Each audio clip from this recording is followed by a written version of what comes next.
It is a football Friday here on Birds 365. My partner, John McMullen, asked me this yesterday, so I did some fast math. It's not all that hard. This is our 10th week. We had two holidays mixed in there, the Friday before Memorial Day. It's harder than I wanted to do, Jody. I can tell you, this is show number 48. John McMullen, you asked me yesterday, when is that 100 show going to be? Well, it's going to be about... We're almost halfway there. 10 weeks from now, as a matter of fact. Wait, let me go. I'm going to do some math here. So we're show 48. Correct. So Tuesday of next week will be show number 50. Yes. So that's our that's a big anniversary show. Okay. And Tuesday of next week, I got to look at the calendar. That'd be the 15th, June 15th. June 15th. Guess what day that is, Jody? I will have a different answer for that than you. 50th day, 50th anniversary show, but also Nick Sirianni's 40th birthday. Is it? Yes. Shoot, I will tell you. What is it from 1977 to 2011? How many years is that? 77 to 2011. 40 something. 23 plus 11, 30, 34. 34? No, more than that. Because we're on 2021. Yeah. 21. So I'm doing, 44. 44. It will be the 44th anniversary of my father trading Tom Seaver to the Cincinnati Reds. Oh. Because the trade deadline used to be June 15th. Back in the day, 1977. The trade deadline was June 15th rather than August 31st. They've since pushed it back, and it has moved, it has changed, it has shucked, it has jived. But it used to be June 15th. And the powers that be, the ownership of the Mets, told my father, you will trade Tom Seaver by June 15th, make the best deal that you can. And my father said, humna. But he did. He went out and did it. And he has forever been beat up in New York because he's the general manager who traded the franchise of the Mets, even though... but you can say it's not his fault. He was forced to do it. But it is tough when you have it on your... We talk about it all the time. And Howie Roseman sometimes has to do what Jeffrey Lurie says. He gets beat up for it. It's part of the job. Lightning rod is part of the job. But that's Mr. Met, man. That's gotta hurt. And speaking of, I said I was on that baseball, sort of statistical wormhole, looking at complete games. So, you got Seaver. Here we go, Jody. I'm going to give it to you. I just pulled it up. Yeah, he finished what he started a whole bunch of times. 18, 14, 18, 19, 21, 13, 18, 12, 15, 13, 19. That is 1, 2, 3, 4, 5, 6, 7, 8, 11 consecutive years. 11 consecutive years of double digits complete games. Yeah. Now, if a guy has 3 over the course of a season, you go, damn, what a season he had. He actually finished 3 games. Holy mackerel. That doesn't happen anymore in baseball. All right, we got to up on a June 15th tangent. Let's bring it back to the Philadelphia Eagles. June 15th, that's next Tuesday. Will the Philadelphia Eagles have a CB2 by that time, John McMullen?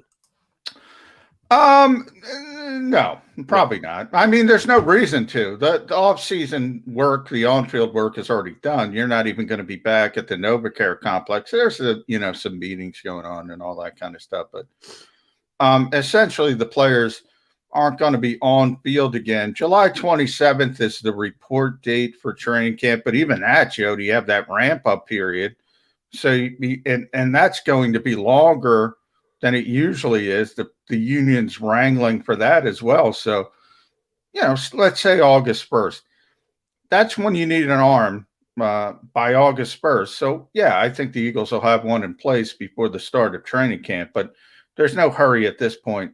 Nick Mullins is probably the most interesting name out there because he's got significant experience, I would call it, for a backup. He started 16 games over the past couple of seasons because of the injury problems in San Francisco.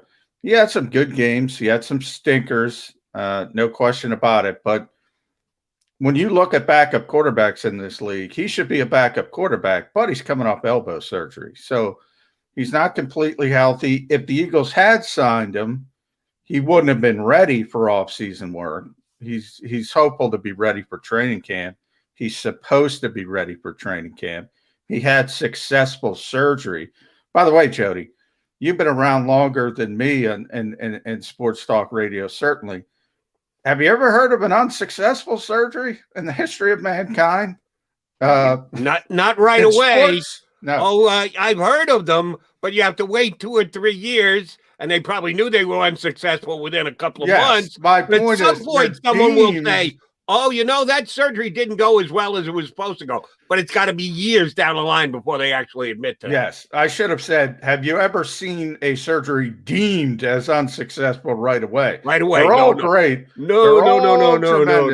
But we know they all don't work out. Down your baseball wormhole. They're all still batting 1,000. All those doctors who have done those surgeries are still batting 1,000 immediately thereafter. Every single one of them successful. It is amazing. A bunch of Hall of Famers. But anyway, so he wouldn't have been healthy anyway for the offseason work.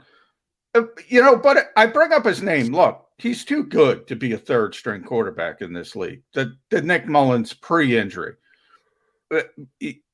But maybe that surgery brings his price down, and maybe you can get him in here. If you can't, which I would still say it's a long shot because teams are so quarterback desperate, if he can prove he's healthy, somebody's going to give him a decent chunk of money as a backup quarterback. Then you start thinking about the Sean Mannions of the world, because he's a West Coast guy. I think that's what they're looking for. He'd fit in as a third-string quarterback. He's not at all. They're looking for a West Coast guy.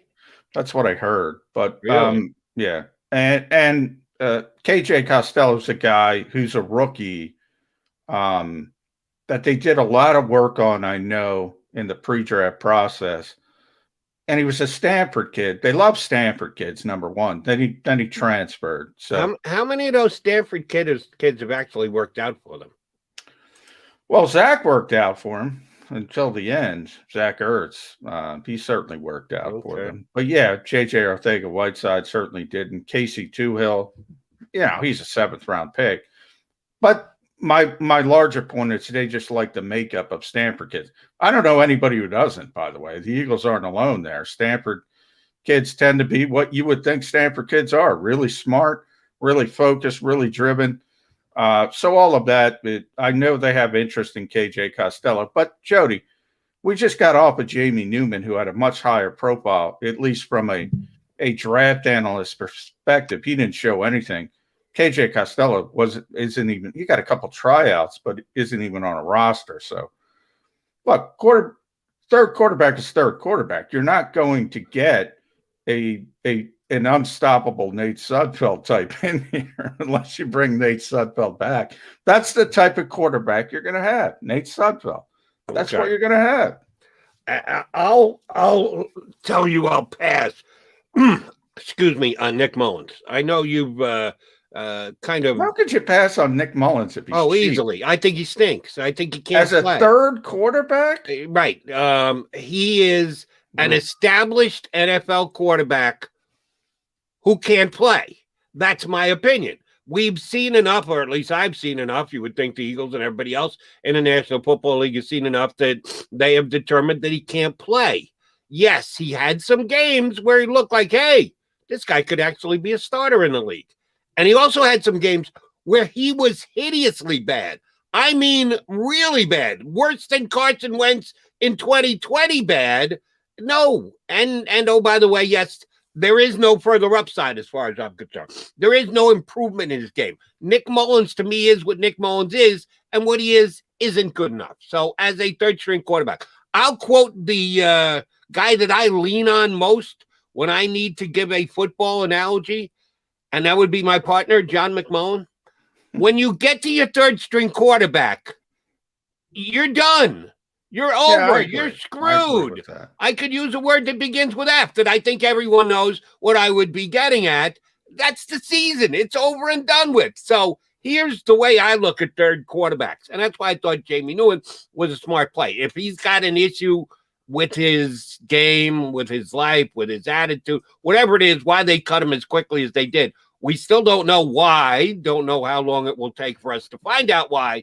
I don't know if we'll ever find out why, but we assume there was something pretty bad that they got a couple of week look at him in a couple of gatherings and they go, yeah, we got to get this guy the hell out of here. I don't know why that is the case. But his makeup, his positioning in his NFL career is exactly what you want to look for in your third string quarterback. It is a developmental position. You need a guy who's still got upside, who you have a feeling about. He hasn't been given a chance to show it on the NFL level yet. And when he gets that chance, you'll see that, yeah, he's this and maybe even more down the road. I want a guy who's never thrown a pass in a National Football League game. If it's my third string quarterback, if I already have Jalen Hurts, if I already have Joe Flacco, if I get past those two, my season is out the friggin' window anyway. So I don't need to see Nick Mullins come in and go 2-3, 1-3 over 4 games. If that's what happens, I'd rather see a kid come in who's never played in the NFL before, and he may be worse than what Nick Mullins is over the course of those 4 games. I don't care. My season's forgotten. It's out of the window anyway. So show me a young guy. I give you the guy I would look toward. And again, I did my research on all the college quarterback when the draft was happening. Kid Zach Thomas from Appalachian State. He was the Sun Belt Offensive Player of the Year. He's a little guy. He's 6 foot, if he is that. They might have actually added a little bit for draft purposes, but he's not a tall quarterback. He's as much a running quarterback as he is a passing quarterback, but his touchdown to interception ratio is damn good, as a matter of fact. Give me a guy like that. Give me a guy who hasn't done anything. Maybe he's a better guy if it was something off the field, attitude issue as to why Jamie Newman wasn't good enough. Well, tell me this kid from the draft reports that I read. He's a good kid and a smart kid. His biggest knock is that, yes, he's 6 feet tall, and every once in a while he gets a pass batted down, and that's probably what's going to keep him from becoming a starting quarterback in the league. But I'd rather have him than anybody else who's already proven, yeah, you can't play in this league. Yeah, and I think, and that's where I would go Costello. That's where I threw a couple of names out there. That's why I said yesterday on the show, in theory, I agree with you, Jody. If you're down to your third string quarterback, I'd rather have a developmental quarterback for the same reasons essentially you just stated. Little bit different when you don't have an entrenched starter. I think that plays into it. Maybe you want a couple veteran arms in the mix for more than one reason, not just the fact that you might have questions over the starter, but also you have more sounding boards in the room. You have more professionals around. Whereas, if I had to lay a bet again on Jamie Newman, my thought process would be, how bad could he have been on the field? I mean, they're not doing anything. So from that standpoint, I got to say, well, he's not doing the stuff off the field that they're not happy with. And that's why they moved on. That's the concern. That's my only concern with the developmental guys. If you find the right one, that's why I bring up KJ Costello. I bring up the Stanford stuff. You know he's going to be smart. You know he's going to be intelligent. You know he's going to do the homework. That's just a Stanford kid. I mean, it just is. Yeah, people can say, I've been around him enough. I mean, people can say whatever they want to say about David Shaw and that program and blah, blah, blah. You know, sometimes they're not the best athletes, but they're all good kids. Every stinking one of them is all good kids. They all do their work the way they're supposed to do in their work. That's the kind of stuff I'm talking about. But when I do say developmental guys, you know, we had Clayton Thorson in here. You just saw Jamie Newman couldn't last 3 weeks. A lot of these guys are so unprepared. And look, it is philosophy. And by the way, I don't even think this is all that relevant because ultimately, as I said, when he proves he's healthy, if he proves he's healthy, and I'm talking about Nick Mullins, he's going to get a backup job. There's not enough good backup quarterbacks in this league for Nick Mullins to stand there and go, okay, I'll be a third string quarterback. That's my belief anyway. Yeah, you're a bigger Nick Mullins fan than I am. No, I'm a bigger there are no backup quarterbacks fan. Sean Mannion is another. He's a backup quarterback for 5 years in this league. He backed up Jared Goff. He backed up Kirk Cousins. Luckily, he never got on the field. He's terrible. I mean, but he was a backup quarterback for half a decade. Nate Sudfeld, through the injury, of course, was a backup quarterback in the Super Bowl. I mean, if God forbid anything happened to Nick Foles, you would have saw the unstoppable Nate Sudfeld against Bill Belichick. Jody, there aren't a lot of good backup quarterbacks in this league. And I know I told you the story again, but I love it so much, I'm going to tell the story again. And that's Tom Moore. And when he got asked about, hey, why don't you run some more reps for Jim Sorgi at practice? And he said, he looked at the guy like he was an idiot and said, if 18 gets hurt, and that's Peyton Manning, we're fucked, and we don't practice fucked. And that's that's backup quarterbacks by and large. And I know Philadelphia fans don't understand that because, you know, Giants fans can go back to Jeff Hostetler as well because they were able to take the baton and win. Doesn't happen a lot in this league. Right. But we're talking about QB3, which I get is only one injury away from becoming QB2 and 2 injuries away from being QB1. But if those 2 injuries happen, it's, as Johnny Most once said, it's all over. It's all over. It's all over. And I agree with that. Your point about it's easier to go with a developmental guy when your QB1 is established and locked in, and years of success and the like. I disagree with that mindset. Much more important in the determining of what type of QB3 you want is the overall state of your team, what your expectations are for the team. If we're talking about, let's say the Kansas City Chiefs, who have gone to 2 consecutive Super Bowls, and they've got a guy, and I know Patrick Mahomes is damn established, but they're that good, and they've been that good, and whatever. And they might think, we need a backup quarterback in case Patrick goes down.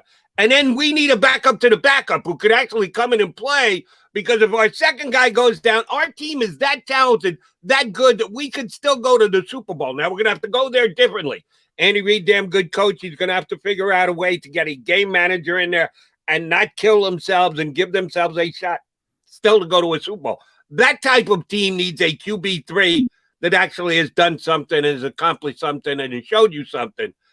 The Eagles are the 25th best team, 26th best team. Their odds to make the playoffs are only okay because they play in the NFC least. Their odds to go to the Super Bowl out of the NFC are long shots. Their odds to win the Super Bowl are even longer shots.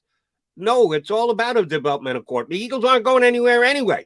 Even with the everybody staying healthy, they're still a relative long shot to do anything this season. So show me somebody who could actually become something down the road. And I guess I've already shown my belief in this because I was one of very few who last year believed that Jalen Hurts was actually a pretty damn good draft pick because I thought he could step in and be the backup right off the bat. And yes, even without ever having played it down, I'll give a guy off something I saw in college a little bit more credence, a little bit more believability. They can step in and play even though they've never done it before. Well, you have more confidence, I'll freely admit, in the Zach Thomases and the KJ Costellos of the world. I agree with you from the part of, I don't think it matters all that much who the third string quarterback is going to be. I probably agree with you. I'm not going to waste extra money on Nick Mullins if he wants to come in here, which I don't think he would want to come in here. So from that standpoint, I have no problem with it if they bring in Costello or Thomas or anybody else, or they kept Jamie Newman for that matter. They're not going to develop. I mean, they're just not going to be star players in this league. Probably not even going to be backups. And if you want a real developmental project who could maybe develop into something, well, then you should take them in the draft. And the Eagles didn't do that. So they are where they are at this point. But all of those draft picks were very important to the Eagles. They had a lot of those draft, a whole bunch of them are going to make it. It's going to be another how we find it special that we'll be singing the praises of a year or two from. I got no idea. You're probably right that if they really liked the guy well enough, they would have used a 6th or a 7th round draft pick on him. All right, he is John McMullen. I am Jody McDonald, a.k.a. Mac and Mac, a.k.a. Birds 365. We've got an hour and change left to hang with you tonight. 2 good guests coming your way. A little later in the show, we're going to have John Machota on. He is the Cowboys beat reporter for The Athletic. John and I have had guys on before. We had a Giant guy on. We had a Redskin guy on. This is our first foray down to Big D to talk about the number one rival of the Philadelphia Eagles, the Dallas Cowboys. John Machota does an excellent job covering them on a day in, day out basis for The Athletic. So we're going to punch him up. And we'll do this when we get closer to the season. We'll go through the Eagles' schedule with teams they will be playing. We'll get someone on to tell us how that team is shaping up over the course of the offseason, and then we'll surely do it once the season kicks in on a week-by-week basis. And we always stay close to home with Eagles information. For that, we're going to turn to a good buddy of John Mack. You used to get him on your podcast all the time, right? My show, my podcast, everything. Bob Grotz is great from the Delaware County Times. And I got to wrangle him to get on here. I'm a little disappointed, Bob. But we'll hash that out. Okay, we'll get Mr. Grotz up. I've had him on my show over the years. I haven't had him in a couple of years. That's my bad. That's shame on me. Looking forward to talking to Bob Grotz coming up next. John McMullen, Jody McDonald, Mac and Mac guys right here on Birds 365. I get scared sometimes. Of a lot of things. Joining in. Decisions. The dark. The dark. But I once heard someone say, But as I always say, it's okay to be afraid. as long as you face the fear. And keep moving forward. Wherever you are in life, count on the name trusted in insurance for over 80 years. Independence Blue Cross. The savoring taste of a good bag of beef jerky is so enjoyable at any time of the day, as long as you can find it. Here's what we suggest. Pure Bull Beef Jerky is our answer, and soon it will be yours. Locally produced in the Philadelphia region, this high-quality, healthy protein snack is easy to secure. Go to steersnacks.com, and you'll see hot garlic, tropical heat, Pure Bull dry rub, and our favorite, Huck and Fod. What's that? Huck and Fod. Go now to steersnacks.com. Welcome to the Wildwoods, the perfect place where you can safely do everything or nothing at all. Catch a wave, take a nap, go for a drive, grab a bite. It's your vacation, and we're doing everything we can to make it a safe one. The Wildwoods. Your vacation, your way. The International Brotherhood of Electrical Workers, Local Union 98, is a proud sponsor of The Labor Show with J. Doc and Krause every Saturday night from 6 till 8 p.m. IBEW Local 98's highly trained and superbly skilled electricians are the best in the business, setting the highest safety standards in the electrical industry. So when you're planning your next industrial, commercial, or residential project, choose an IBEW Local 98 union contractor. Learn more at ibew98.org.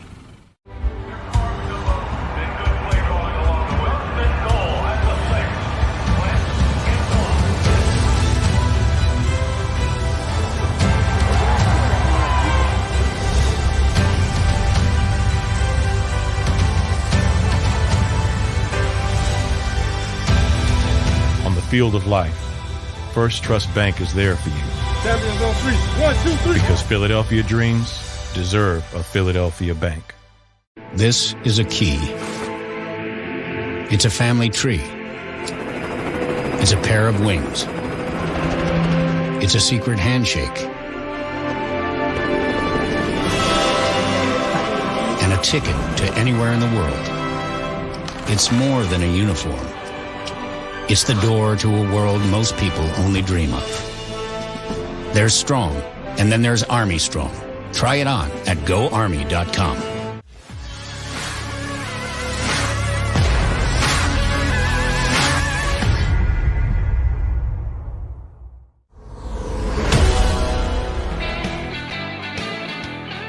It is a Football Friday get-together here on Birds 365. Mac and Mac guys, Jody McDonald, John McMullen. We are absolutely enthused to be joined by our next guest. You read him in the Delaware County Times. He's been covering the Eagles and this town for a long time. And yes, he's up on the screen. I was told, we might just have him audio only. No, we figured out how to punch up his computer. Let's hear it for our buddy Bob Grotz, who joins us here on Birds 365. How are you, Bob? Uh-oh.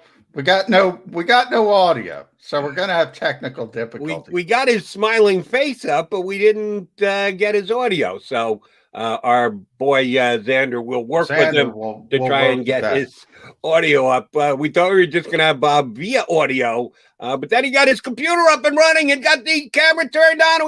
We got Grotz. No, we don't have Grotz. Yeah. Well, yeah, it's one of those things. It's a new world, Jody. It's streaming, so not everybody's used to it. The old days of just picking up the phone, doing a radio spot. So now you got to figure out you got to get the backdrop going. Bob's got the bookcase. You got all these different things. You got to get going in the right way. So it's not as easy as the old days. And truth be told, for you guys, shoot, I had no idea. A year and a half ago, 2 years ago, whatever. Jody, can you turn the camera on your computer? No chance, no shot. I got no idea. First of all, I wasn't a laptop guy. I've always been a desktop guy. So at one point, because I was doing some work where I had to tape spots and send them in via the computer, yes, I got a camera that was affixed to my. The only thing I ever used it for were these taped spots that I did for a media outlet. I never tried to converse on them. I never reached out to any other person, friend, or whatever. It was there solely to do this. I had no idea what to do it. But over the last year and change, we've all needed to learn how to Zoom, right? So I think that most people. By the way, you bring that up, Jody. At the start of the pandemic, when these Zooms first started, I got to tell you, I was so uncomfortable. I'm trying to figure out what button I need to push. I'm trying to figure out how to, when it's your turn, to make sure to unmute. It's second nature now. And you've been doing it for so long, and you look at some guy and you say he can't do it, and you go, well, who's this asshole? But I was there right at the beginning. And there's Bob Grotz. Are you there, Bob? Nope, still no audio. Still no audio, Xander. What is going on here? We'll continue working with Bob Grotz. And as handsome a gent as he is, if need be, we can do an interview with Bob Grotz and not see his smiling face. But here on Birds 365, we do actually need to hear what he has to say. If you can, do you lip read, McMullen? No. Yeah, there's those YouTube videos. I'm sure you've seen them, Jody, that NFL lip reading videos. Have you seen them on Twitter? No. Where they have players on the sidelines and it's fake lip reading. And it's perfect. Everything is synchronous, and it's just goopy words. If you want to go out, you should check it. Go down that wormhole. It's actually entertaining for about 15 minutes or so till you get tired. What would I need to Google to get there? I'm going to look it up for you. I forget. Sideline lip reading. It sounds like to me. If I went Google, let me see. I could probably find it pretty quickly.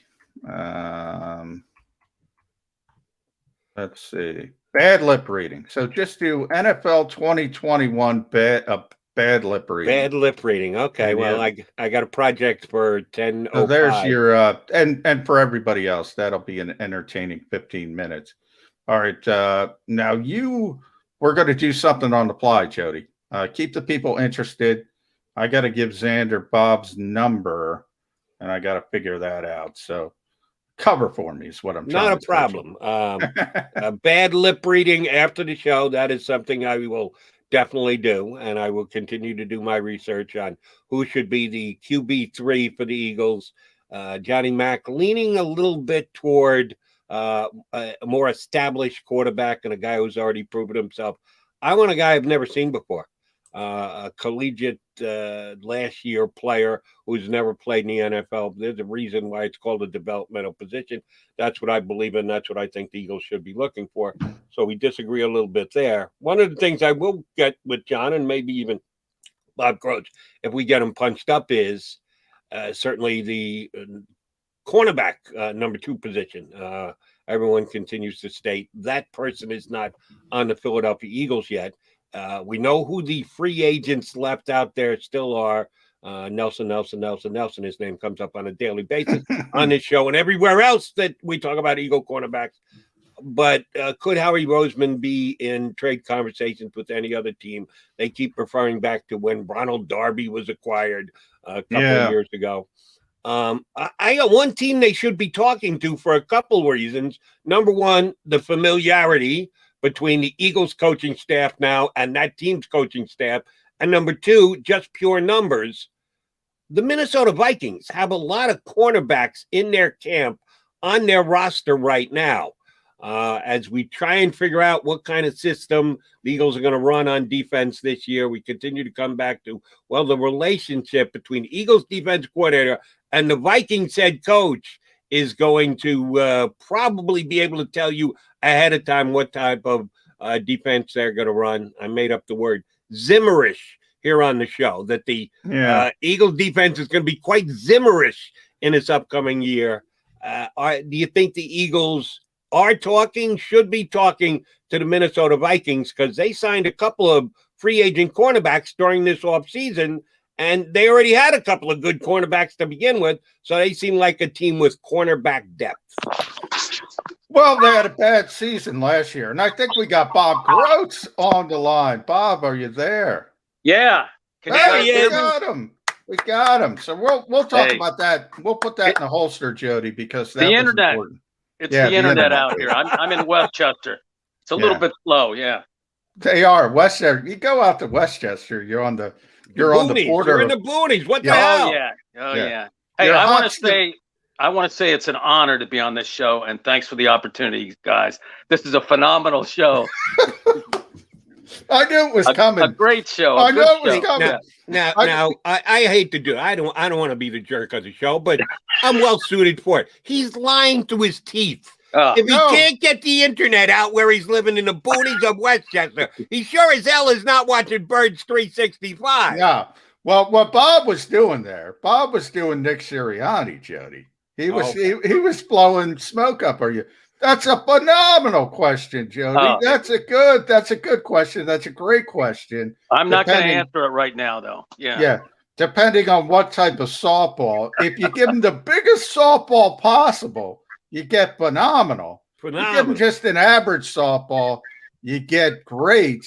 And you give him a run-of-the-mill, 2-1 fastball, you get good, Bob Grotz. Nick Sirianni, your first impressions with Nick. Yeah, I mean, a nice guy, a ton of energy. And this, trust me, I mean, this, just because he won't answer questions now doesn't mean that he can't coach. But it sure seems to me like he's a little bit overwhelmed and trying to figure everything out. And you look at that coaching staff, and man, they are young. These guys are really young. And look at the NFC East alone. And I've spoken with you about this before, John. Every team in the NFC East, just the NFC East, and the majority of teams, a simple majority in football, have at least a defensive coordinator or an offensive coordinator who has been a head coach in the NFL. This guy doesn't have that. So, and I don't know whether they tried to do it because they're so tight-lipped about this, but I really think that does make a difference in, and helping a career coordinator adjust and adapt to, the head coaching job. There's a lot of stuff that, a lot of pieces that have to fit into the puzzle. And I think it can be a little bit overwhelming. So, I don't know if what he said means that we're doing that now, but I mean, that's what he's going through now. But boy, this is going to be interesting. It really is. Then let me ask it this way. If you think that this staff, and it's easy enough to see, is underexperienced, that it is as young as it is, that guys only have so many years logged in the league as any kind of coaches as a group, I think that's quite accurate. Are they the kind of group that will learn? Because if they're overmatched to begin with, that's fine. You learn on-the-job training kind of stinks. And maybe the Eagles are 1-4 or 1-5 because in addition to not having enough talent, they also have a somewhat inexperienced coaching staff. Are they the kind of staff who will learn from it? Who, okay, we didn't know that. We hadn't figured out it. We didn't think it out ahead of time. But next time, we'll have an answer for that. We'll have a different direction to go. Are they that kind of team that, okay, you're going to pay a price early, but you can actually cash a check later on with this group? It's still a big TBD. And by the way, Jody, if they don't win that opener, in Atlanta, they could start 0-9. You look at that schedule. I mean, if they don't win that opener, they are in trouble. Yeah, But well, 0-9. we won't know. You got them going 0-9, If they don't win the opener, yeah, I could see this snowball. oh But man. but look at all the dynamics. You got 17 games this year. That's a new adventure. Yeah. You got your preseason games. Nobody wants to play. They'll figure that out somehow. But that's a lot of games for a new staff. And I mean, who's going to tell them what to do? I mean, is he going to call up Frank Reich every weekend or text him? You know, you can't do that. Frank's got a team to coach. Is he going to get it from Howie? I don't think so. Is he going to get it from? He might get it from Jeff. I've said this before too. This year, and Jody, you made a good point. This is a culture building year for this team. This is when they just got to lay down their philosophy and find the guys that want to buy in. But all that said, you know, this optimism that I'm hearing because they play in the NFC East is it's just unfounded. This is going to be a difficult year. Well, hold on.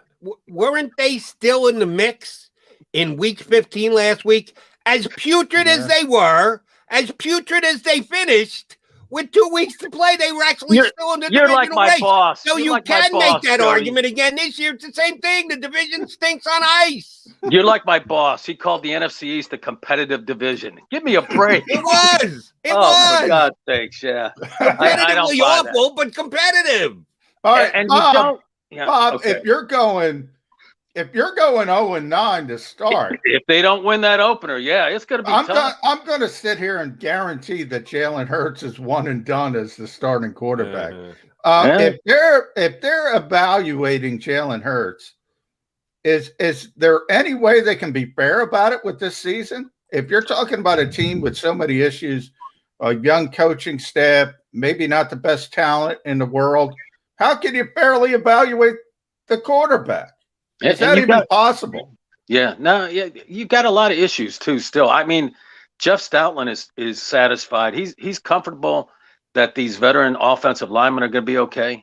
I'm not. I guess I'm a little pessimistic about that because they've broken down in the past. Yeah, and you know, the offense. I got to say the first round pick Devontae Smith. I mean, you can't tell much from OTAs and stuff, except that this guy looks really smooth and polished. Yeah, and I'm, you know, I gotta say, you know, like he could end up being the best guy on this team this year. So you have that. You got a running back situation that's pretty good, but there's too many ifs. If the offensive line stays well, and if they stay healthy, and Jalen Hurts, you know, we saw what he did behind a patchwork type of offensive line last year, a lot of throwaways, and I was optimistic about him last year, and I thought maybe this guy could be the one. But you know, after taking another look at that, and even going back and looking at some of the games, I'm not so sure now. So you know, they got those first round picks in 2022. They're stockpiling those. Of course, Deshaun Watson wants to go to Denver now, right? That's his preferred destination. So that maybe they could do something with an established guy is what I'm thinking. But then again, who wants to come to Philly right now? Yeah. I mean, seriously, Nick Sirianni couldn't get the quarter. Who was his quarterback? Jacoby Brissett. He couldn't get him to come to Philly. You know, he went to Miami, and I, you know, they coached the guy for a few years. I'm sorry. I mean, Philadelphia right now is the place where a career could die. So they got to establish this culture and hope that it sticks. And let's not forget either. And this is not a slight against Nick Sirianni. I mean, a lot of guys that are relatively anonymous or obscure come out and they have great years. It happens, but he was pretty far down on this list. So guys weren't beating down the door to take this Eagles job. I mean, there were some pretty good guys that interviewed, but people weren't beating down the door to be part of this.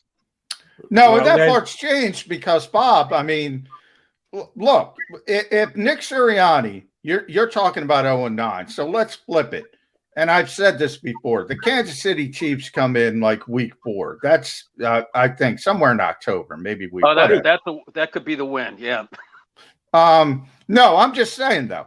The Chiefs are talking about 20-0. Granted, this is it's not going to happen, but the Eagles upset the Kansas City Chiefs, but they do it in the wrong way. Miles Sanders runs for 150 yards.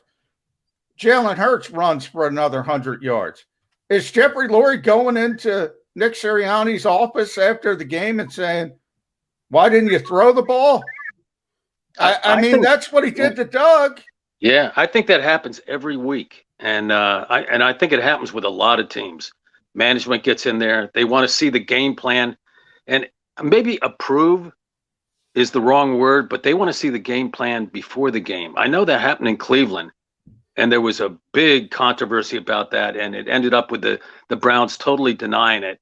But they wanted to see game plans and before the game, or they at least took a look at them and they evaluated them with them after the game. And I'm almost certain, based on the stuff that happened with Doug, that it happened with the Eagles too.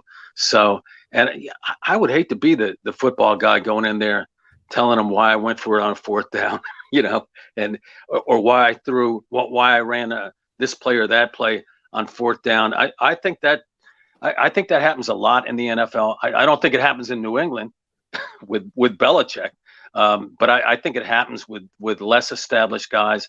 And there's a lot, this accountability thing.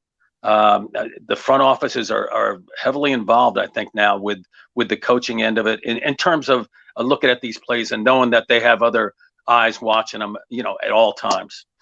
Bob, you said earlier that on 2020 hindsight, looking back even further on the Eagles quarterback, Jalen Hurts, what in particular jumped up to you, whether it's either going back and rewatching the games or rechecking the stats? What was it that jumped out to you that you said, but? What was it you didn't like about Jalen Hurts in the 4 or the 3+ games that he played in? And still, I'm sorry, we didn't need to see the end of the Nate Sudfeld era, but that's a whole nother conversation. Jalen Hurts, what was it on second peek that you thought, this might not be good enough? Can I say phenomenal question, good question, great question? Now I get it. Thank you. All right. Ding, ding, ding. That one hit home. I got it. Yeah. Well, I always liked the way that he threw the ball, but it was the way that he threw the ball. I just saw a lot of different launch angles and stuff. And I saw, there'd be a good throw one time, but there wasn't that consistency. And there was some pressure in that. And just watching these OTAs, it kind of reminded me of that a little bit. And it made me go back and look at it a little bit more. I don't know if he's the guy that, they are going to throw the ball a lot. There's no question in my mind. I don't know if he's the guy you want throwing the ball a lot. I really do like his instincts as a quarterback, not just as a guy who can improvise and that type of thing. But I think it's that. And I know there's a lot of people that'll disagree with me about that. I just don't, but I don't like I don't like the consistency just with throwing the ball. It's a lot of different things. I think he's still a work in progress along those lines. So, asking, somebody to correct all that in 1 year, to me is that's too much to ask. So I think it's, you're going to have some turnovers and stuff because of that. But, watching him throw and watching Flacco throw, and Flacco's got a nice tight spiral on that. And, it's just so different. And that, again, that doesn't mean, there's some guys that have succeeded that don't throw spirals. Let's be honest about that. But I just wonder, if this is the guy that you want right now. I used to think that, hit all, when you put all the items in him, put all the parts of the package in there, he's a great guy. And there's no question too that he's really tight with the players. He bonds with those guys, and that might be his biggest strength right now, is getting everybody on the same page, and that can go a long way. But I wonder about that, the consistency throwing the ball. That's the big question to me. Yeah, and that, Bob, that's one of the things we can see at OTAs, the mechanics, the footwork, and those guys working off to the side.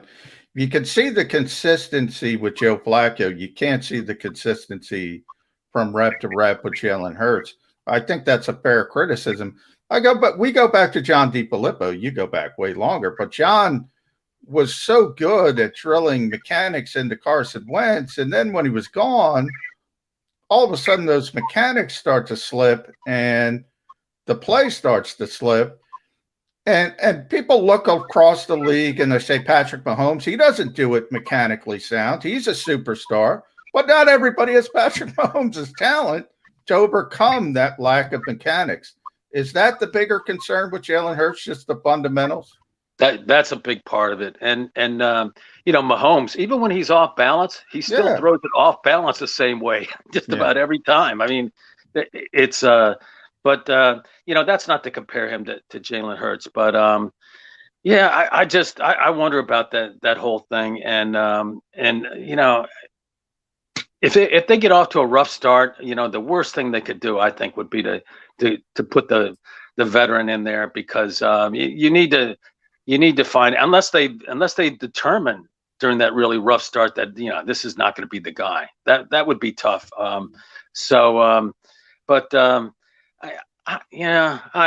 This team is it's just a long way away, and I understand. I appreciate what you say, Jody, about the NFC East, but I think they all got better.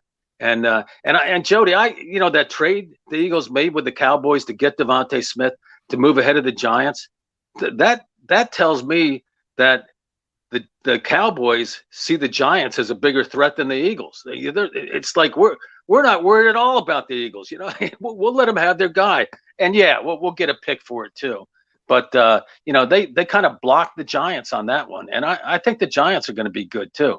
And by the way, you can't tell me, as mediocre as he was in Dallas, you can't tell me that Jason Garrett didn't help out Joe Judge last year, and that wasn't a big help, knowing the NFC East and that. So it's going to be a real learning experience. And let me just say this too.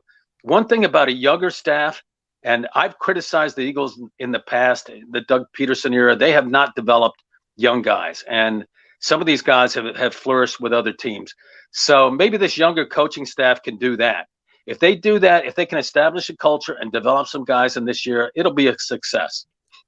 Who are those young guys that they didn't develop but went elsewhere and were developed into players? What was that cornerback? Yeah. What was that cornerback who went to Jacksonville?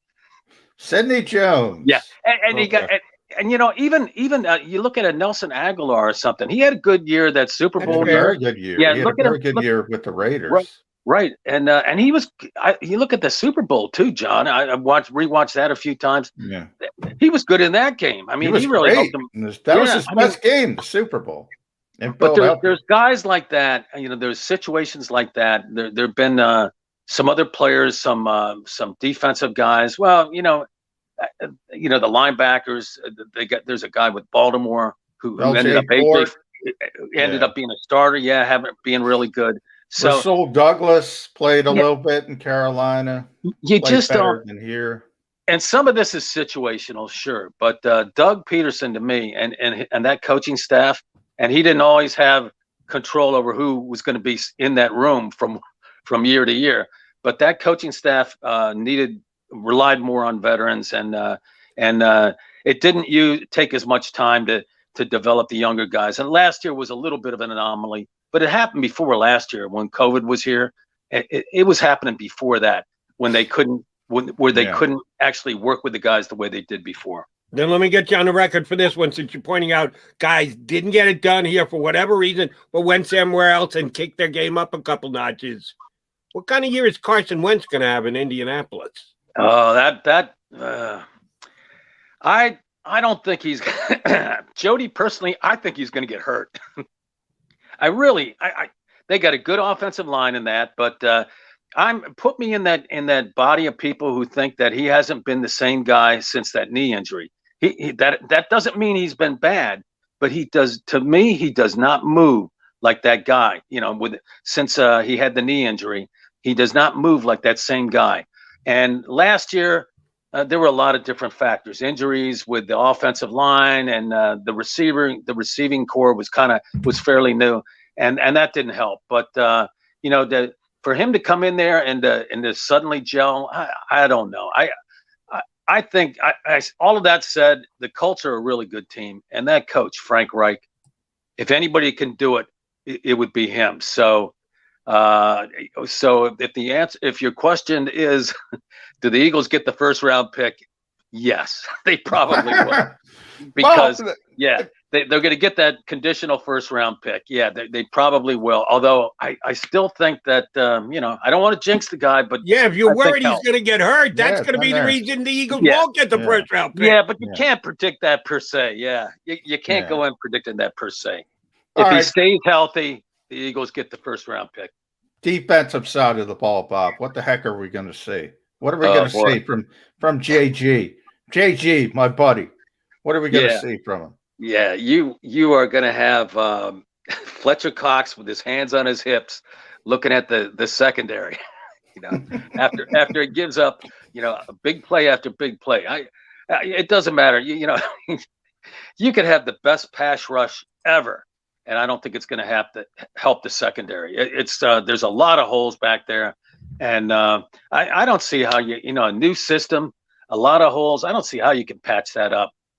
Look in the NFC East alone, and there's some really good receivers there. That's going to be, that's going to be challenging. And the linebackers, from what I understand, and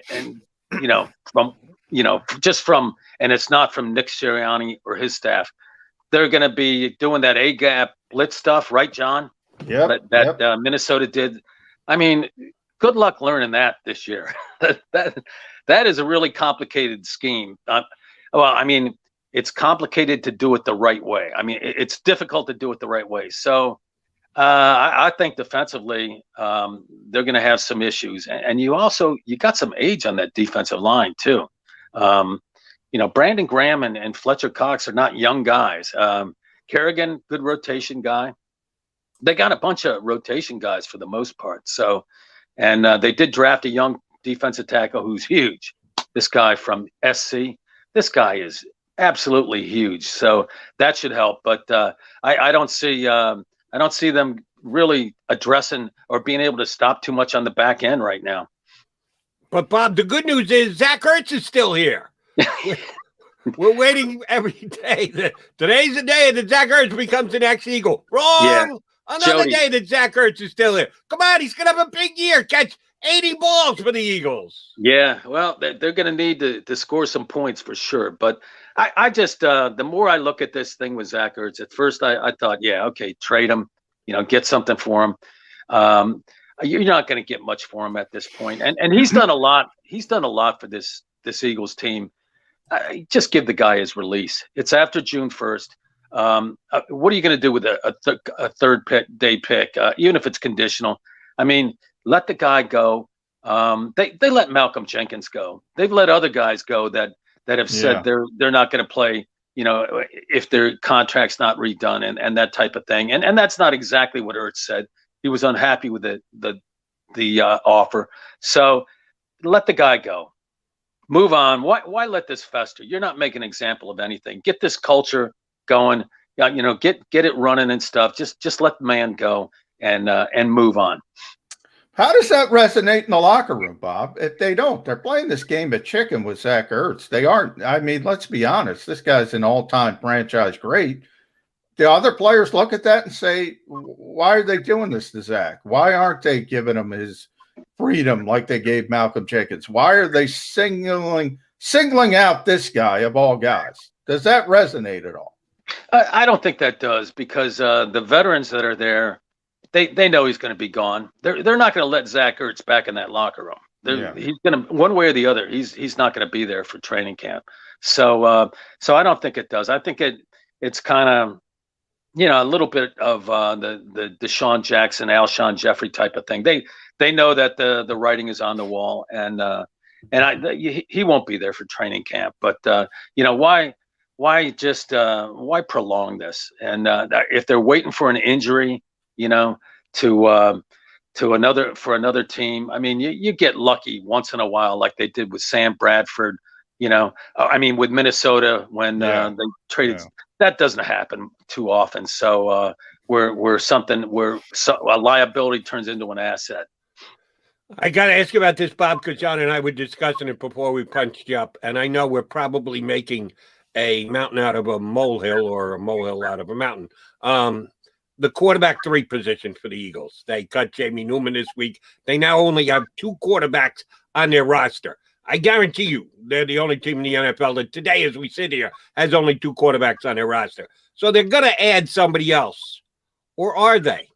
I saw this from Nikki Blackburn on our stream here. How about Greg Ward as QB3? Well, he's he definitely is the emergency guy. Yeah, he would be the emergency guy. So, to me, not as much of a big deal. They are going to need a camp arm, maybe even 2, with the 3-game preseason. So they'll get somebody. I don't think it's a big issue. And I did hear you guys talking about, if they thought it was that big of a deal, they would have drafted somebody. Yeah. But right now, their track record drafting a quarterback when they already have a young guy in there has not been good. So Clayton Thorson, come on, Bob. Yeah, come on, but the current starting quarterback fits that bill. Yeah, they already had Carson Wentz, and they took Jalen Hurts. Yeah, well, the last one was a hit, at least in my book. All right, Bob. Yeah. Last one from me. By the way, this has been a phenomenal spot, so we want to thank Bob Grotz for stopping by. A great job, a really good job. Yeah, really great, really good. I'll stop with that, guys. Yeah. The Eagles want to be so innovative all the time. They not only cut Jamie Newman, Bob, they cut Khalil Tate. They missed an opportunity. We just talked about Greg Ward playing quarterback. Tyree Jackson is here, the ex-quarterback from Buffalo. They could have had the first 5 quarterback offense in the history of the NFL. How was that for innovative? Wow, that would have kept him guessing, huh? Yeah. Can you imagine explaining that to Howie? The game plan with that? Yeah. No, not Howie. Yeah. Jeffrey. Yeah. The bigger problem would be Jeffrey. I think they would have liked it. Jeffrey might like it, yes, because you have that many more chances to pass the football. I don't care who throws it as long as we're throwing it. Imagine that. Yeah. But, Nick has I got to say this about Nick Sirianni, too. He has a way of going off on a tangent. I used to have teachers like that. When I went to Temple, I had a teacher, Jackie Steck, who would tell the most interesting stories, and we'd be spellbound during that class. But Nick has a way of going off, too. But, to say I'm spellbound right now, no, I'm not. I want an answer. Yeah.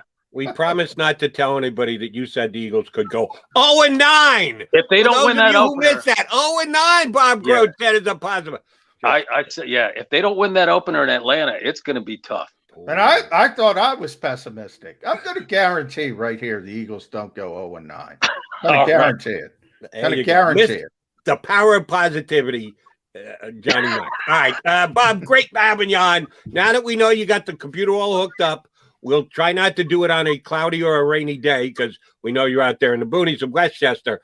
We are going to call again. We are going to punch up again well before the Eagles go 0-9. All right. Thanks for hopping on with us today, buddy. I want you to call me when they're 0-8. That's a gap. If the Eagles are 0-8, we will have you co-host. I'll take off. I'll take the week off. You and McMullen could do the entire week leading up to that Week 9 game. Yeah, they could still win that opener. I mean, they're rebuilding too. So, yeah. I could be off the hook right away. All right, I'll see you guys. Good Always stuff, a pleasure. Buddy. Appreciate it. Bob. That's Bob Grotz for the Delaware County Time. Holy mackerel. 0-9. McMullen, forget about any of the criticism you've been taking because you're not blowing smoke up the Eagles fans. You know what? Grotz has gotten the new title, the crown of the pessimistic Eagles media member with a potential 0-9 start here. Well, that's he why has dethroned you as Negative Nelly covering the Philadelphia Eagles. Well, I like anyone. I like Bob. I like Jeff McClain. I like anybody who's honest. And, if you think they stink, say they stink. We're not going to say, I can tell you this. I say all the time. You were talking about cornerbacks before we got Bob on. We'll talk about that more after the break. But Look, they stink at cornerback right now. Zach McPherson can't play outside corner in the NFL as a rookie. Anybody who's telling you that is lying to you. It's going to be ugly if they're forced down that road. And as I said, just go back during the break. I'll look it up. I'll tell you the cornerbacks in the top of the draft last year, the Jeffrey Okudas of the world, the third overall pick in the draft, who was awful in his first time in the NFL. Maybe he turns it around. That's the third pick in the draft. And people are saying, hey, maybe Zach McPherson can do it. No, Zach McPherson can't do it. That's the kind of stuff I'm going to tell you the truth about. Bob is telling you 0-9. Even I'm not going down that road. I think your point about cornerbacks need time for development. We always talk about whether quarterbacks can come right in and play as rookies and how difficult it is, and it's better to give them a learning curve. And you're right about cornerbacks. That's a tough position in the NFL to step in and be able to play right away. And yes, the Eagles may be leaning on a fourth round draft pick to play some significant snaps for him this year. Maybe that Grotz guy is onto something. No, I'm sorry. I'm not going that negative. He's John McMullen. I'm Jody McDonald. We are your Mac and Mac guys here on Birds 365. I get scared sometimes. Of a lot of things. Joining in. Decisions. The dark. The dark. But I once heard someone say, But as I always say, it's okay to be afraid. as long as you face the fear. And keep moving forward. Wherever you are in life, count on the name trusted in insurance for over 80 years. Independence Blue Cross. The savoring taste of a good bag of beef jerky is so enjoyable at any time of the day, as long as you can find it. Here's what we suggest. Pure Bull beef jerky is our answer, and soon it will be yours. Locally produced in the Philadelphia region, this high-quality, healthy protein snack is easy to secure. Go to steersnacks.com, and you'll see hot garlic, tropical heat, Pure Bull dry rub, and our favorite, Huck and Fod. What's that? Huck and Fod. Go now to steersnacks.com. Welcome to the Wildwoods, the perfect place where you can safely do everything or nothing at all. Catch a wave, take a nap, go for a drive, grab a bite. It's your vacation, and we're doing everything we can to make it a safe one. The Wildwoods. Your vacation, your way. The International Brotherhood of Electrical Workers, Local Union 98, is a proud sponsor of The Labor Show with J. and Krause every Saturday night from 6 till 8 p.m. IBEW Local 98's highly trained and superbly skilled electricians are the best in the business, setting the highest safety standards in the electrical industry. So when you're planning your next industrial, commercial, or residential project, choose an IBEW Local 98 union contractor. Learn more at ibew98.org.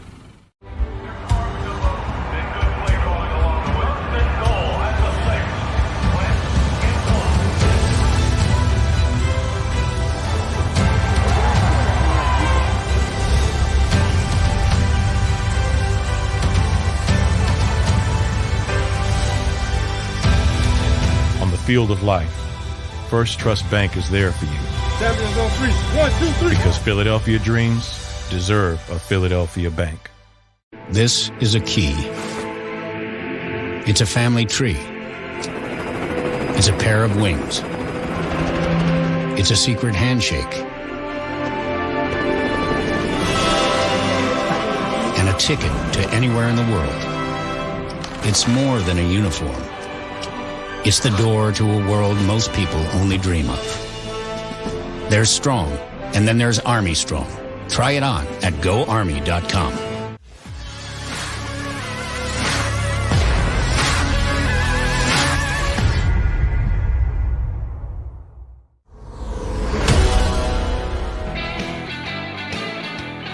Johnny Mac and Jody Mac. Mac and Mac guys here on Birds 365. We thank Bob Grotz for not only coming on, getting his computer worked out, but then bringing the heat as well.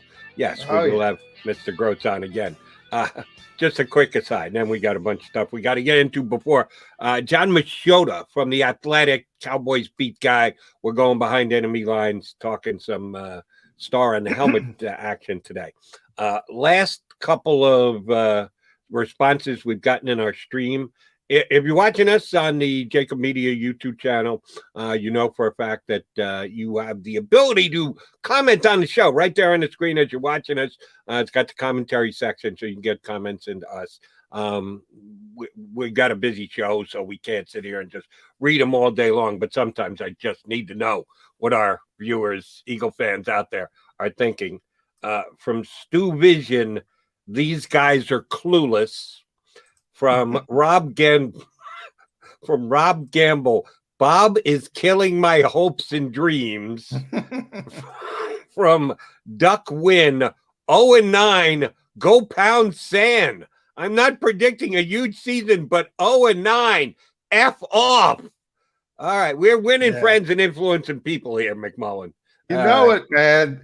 Look, man, they're not going 0-9. I'm supposed to be the pessimistic guy. I'm the guy who, by the way, said they're going to win 8 games. As you know, both of us. You and I both had them at 8-9.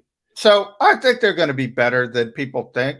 Look, the schedule is sort of front heavy from a difficulty standpoint, at least on paper. Yep. So you do talk about it. All right, let me pull it up real quick. So you talk, it is Atlanta. So that's what Bob said. If you don't win that game, you have San Francisco coming in. It could be a really good team, but, you know, that's a West Coast team coming east for the so-called body clock game. So I think the Eagles could win that game. You go to Dallas, September 27th. That's a difficult game. The Chiefs come in here. They're not winning that game. I joked about it, but they're not winning that game. You go down to Carolina. Hey, it's a road game. You're not a very good team. Then the Super Bowl champions come in. It's a difficult early part of the schedule. I don't think it's going to be as bad as Bob said. And he can speak for himself. I think he's trying to say if the rails go off, if Nick Sirianni's completely unprepared. And this is what you see from a national perspective, Jody, when all these people have the Eagles as a bottom 5 team. I keep saying it. They're only looking at the head coach and the quarterback. That's it. If they're better than people expect, and I expect both to be better, at least a little bit better than people expect, they're not going to be terrible. And I don't think they're going to be terrible. Here's where I'll defend the possibility of the Eagles being better than 0-9 and or significantly better. Well, it's not a tough defense there. The first game is Atlanta. And like the Eagles, the Falcons are rolling out a new head coach, first game ever coached in the NFL. So it's a new head coach versus a new head coach. No Julio Jones on the Falcons. Absolutely a winnable game for the Eagles. Week, I think it was 4, you said, at Carolina. New quarterback. Now, I like Sam Darnold. I think Sam Darnold got the short shrift with the Jets. They never did enough to give him a chance to win. Both the coaching staff and the front office kind of shortchanged him. So I would not be surprised if Sam Darnold went down to Carolina and did well, but I need to see it with my own eyes. So that's absolutely a winnable game as far as I'm concerned. There's a bunch of San Francisco. I don't know what San Francisco is going to be. Yeah, I told you here on Birds 365, I think that San Francisco is one of the more overrated teams coming into the season because some people are picking them to go back to the Super Bowl. I know they had some injury issues last year. Bosa being out really did handicap that team. I love Nick Bosa. Oof, I love him. Stone cold stud. When he was out there, defense was just not the same. But who's to say he doesn't get hurt again? He could be one of those guys who's forever hurt, always getting hurt. Well, Jody, I'm going to tell you why it's not going to happen. I'm going to tell you why 0-9 is not going to happen right here, right now on Birds 365. Okay. Game number 8. Detroit Lions, right there. Yes. You got to win that game.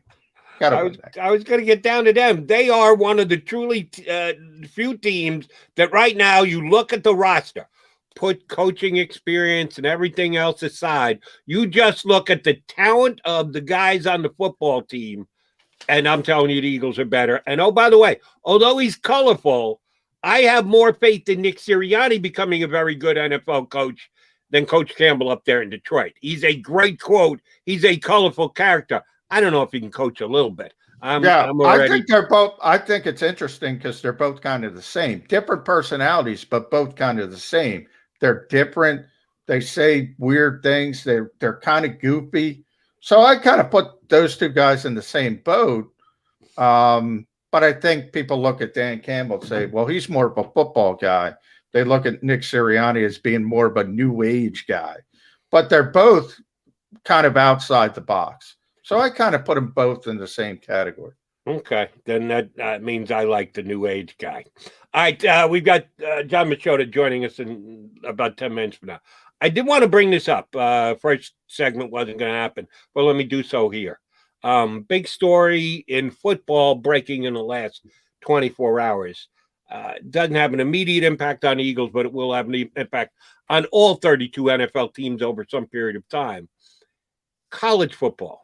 The top conferences are meeting over the next couple of days, and there has been conversation about them highly likely expanding the college football playoff.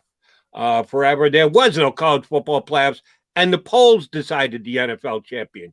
Your two gray-bearded hosts of Birds 365, yes, do remember when the polls decided who was the collegiate national champion. Probably did a better job, by the way.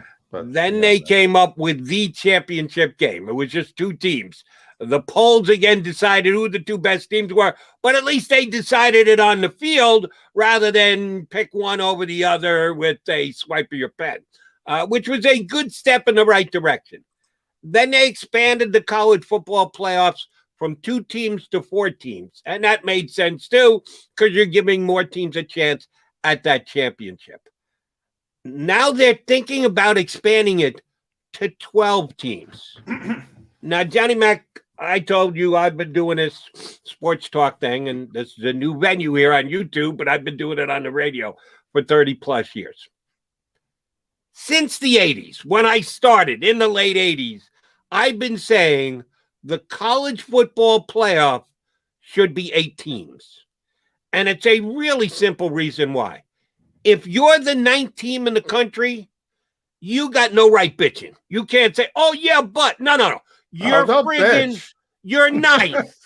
You're 9th. You can't, if you're 9th, you can't bitch about we don't get a shot. I'm sorry. You just don't. If you're 5th, and let's say 3 and 4 and 5 are really close, somebody's got to be 5 out of that group. Yeah, you can actually make an argument. We're as good as the 4th team got. Shoot, we're as good as the 3rd team that got in. When you're 9th and you want to compare yourself to the 8th team, shut up and go home. Get ready for your bowl game. I hear what you're saying. I hear what you're saying, but this is 2021 America, Jody. Everybody bitches. It doesn't matter. You could have 64 teams. You could have 60. It could be basketball. The 65th team is going to be complaining. The 60, you see it all the time, as a matter of fact. Oh, bubble teams, blah, blah, blah, blah. Yeah, you're right. Who cares? You're not relevant. But sure, maybe you're better than the 64 team. But somebody's going to complain. You know that, Jody. Right. I'd like more teams because bowl games are irrelevant. So the more you can sort of encompass it into a championship format. And also, I do think there are years where, look, Central Florida, the one year where they declared themselves the national champions, Utah going up, Boise State, whoever, having a big year. They're not even considered. And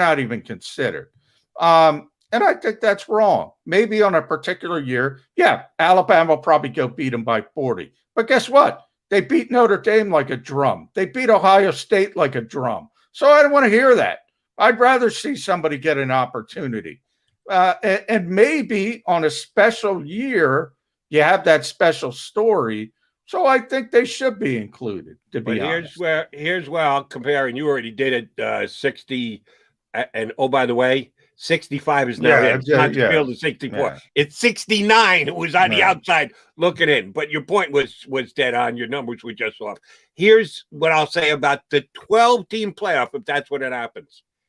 If in a given year, all 12 teams come from Power 5 conferences, that's what I want. If there are years where there are 3 teams out of non-Power 5. Not just one, not just 2, but as many as 3. It has to be on a year-to-year basis. Because I'm guaranteeing you, John, this is the way it's going to be, because the NCAA basketball tournament, they gave those conferences automatic bids. And there are some teams that win those automatic bids in tournaments who don't belong in a good high school tournament, let alone the NCAA tournament. I don't like automatic bids. I agree with you. That's the one thing they have to continue to be true to. Our job is to find if it's going to be 12, and that's 4 more than I think they actually for 8. Since the 80s, I've been saying the college football playoff should be 8 teams. And they're going to go from 4 and jump right over 8 to 12. I can't believe I'm going to be wrong about this after 30 some odd years. But those 12 teams should be the 12 best teams. That's the way it should be determined. If it's non-Power 5, fine. If it's all Power 5, again, that's fine too. But the best team should be in there. And here's where it comes back to the Eagles. All those games are going to be on TV. And all those games are going to be pressurized. All those games are going to be about a potential national championship shot.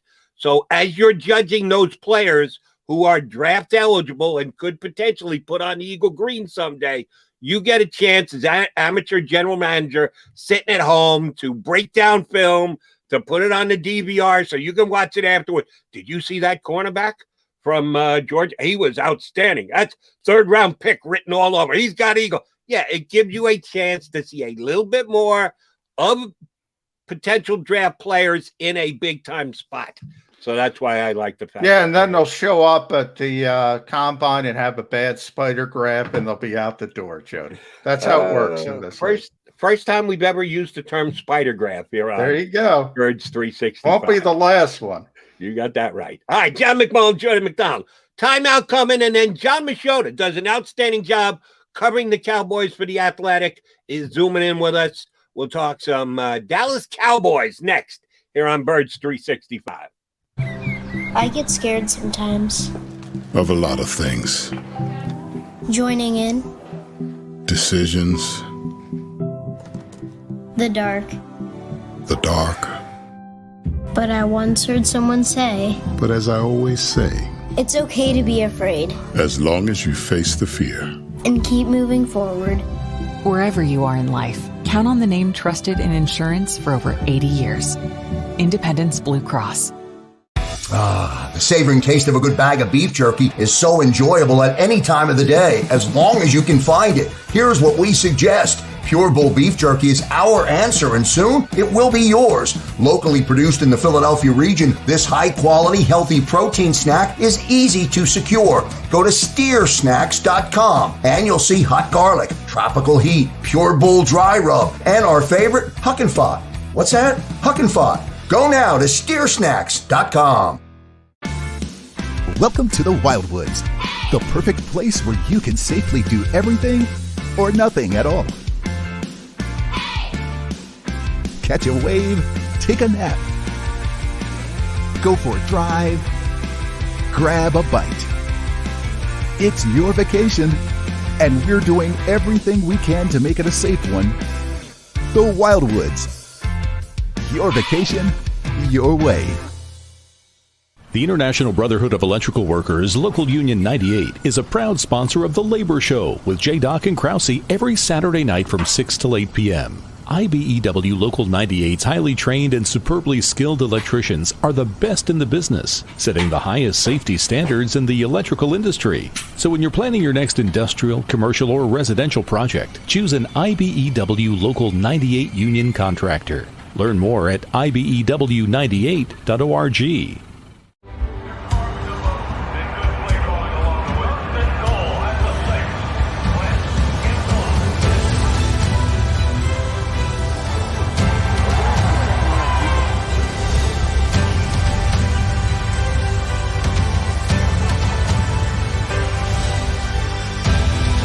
On the field of life, First Trust Bank is there for you. Champions on 3. 1, 2, 3. Because Philadelphia dreams deserve a Philadelphia bank. This is a key. It's a family tree. It's a pair of wings. It's a secret handshake. a ticket to anywhere in the world. It's more than a uniform. It's the door to a world most people only dream of. There's Strong, and then there's Army Strong. Try it on at GoArmy.com.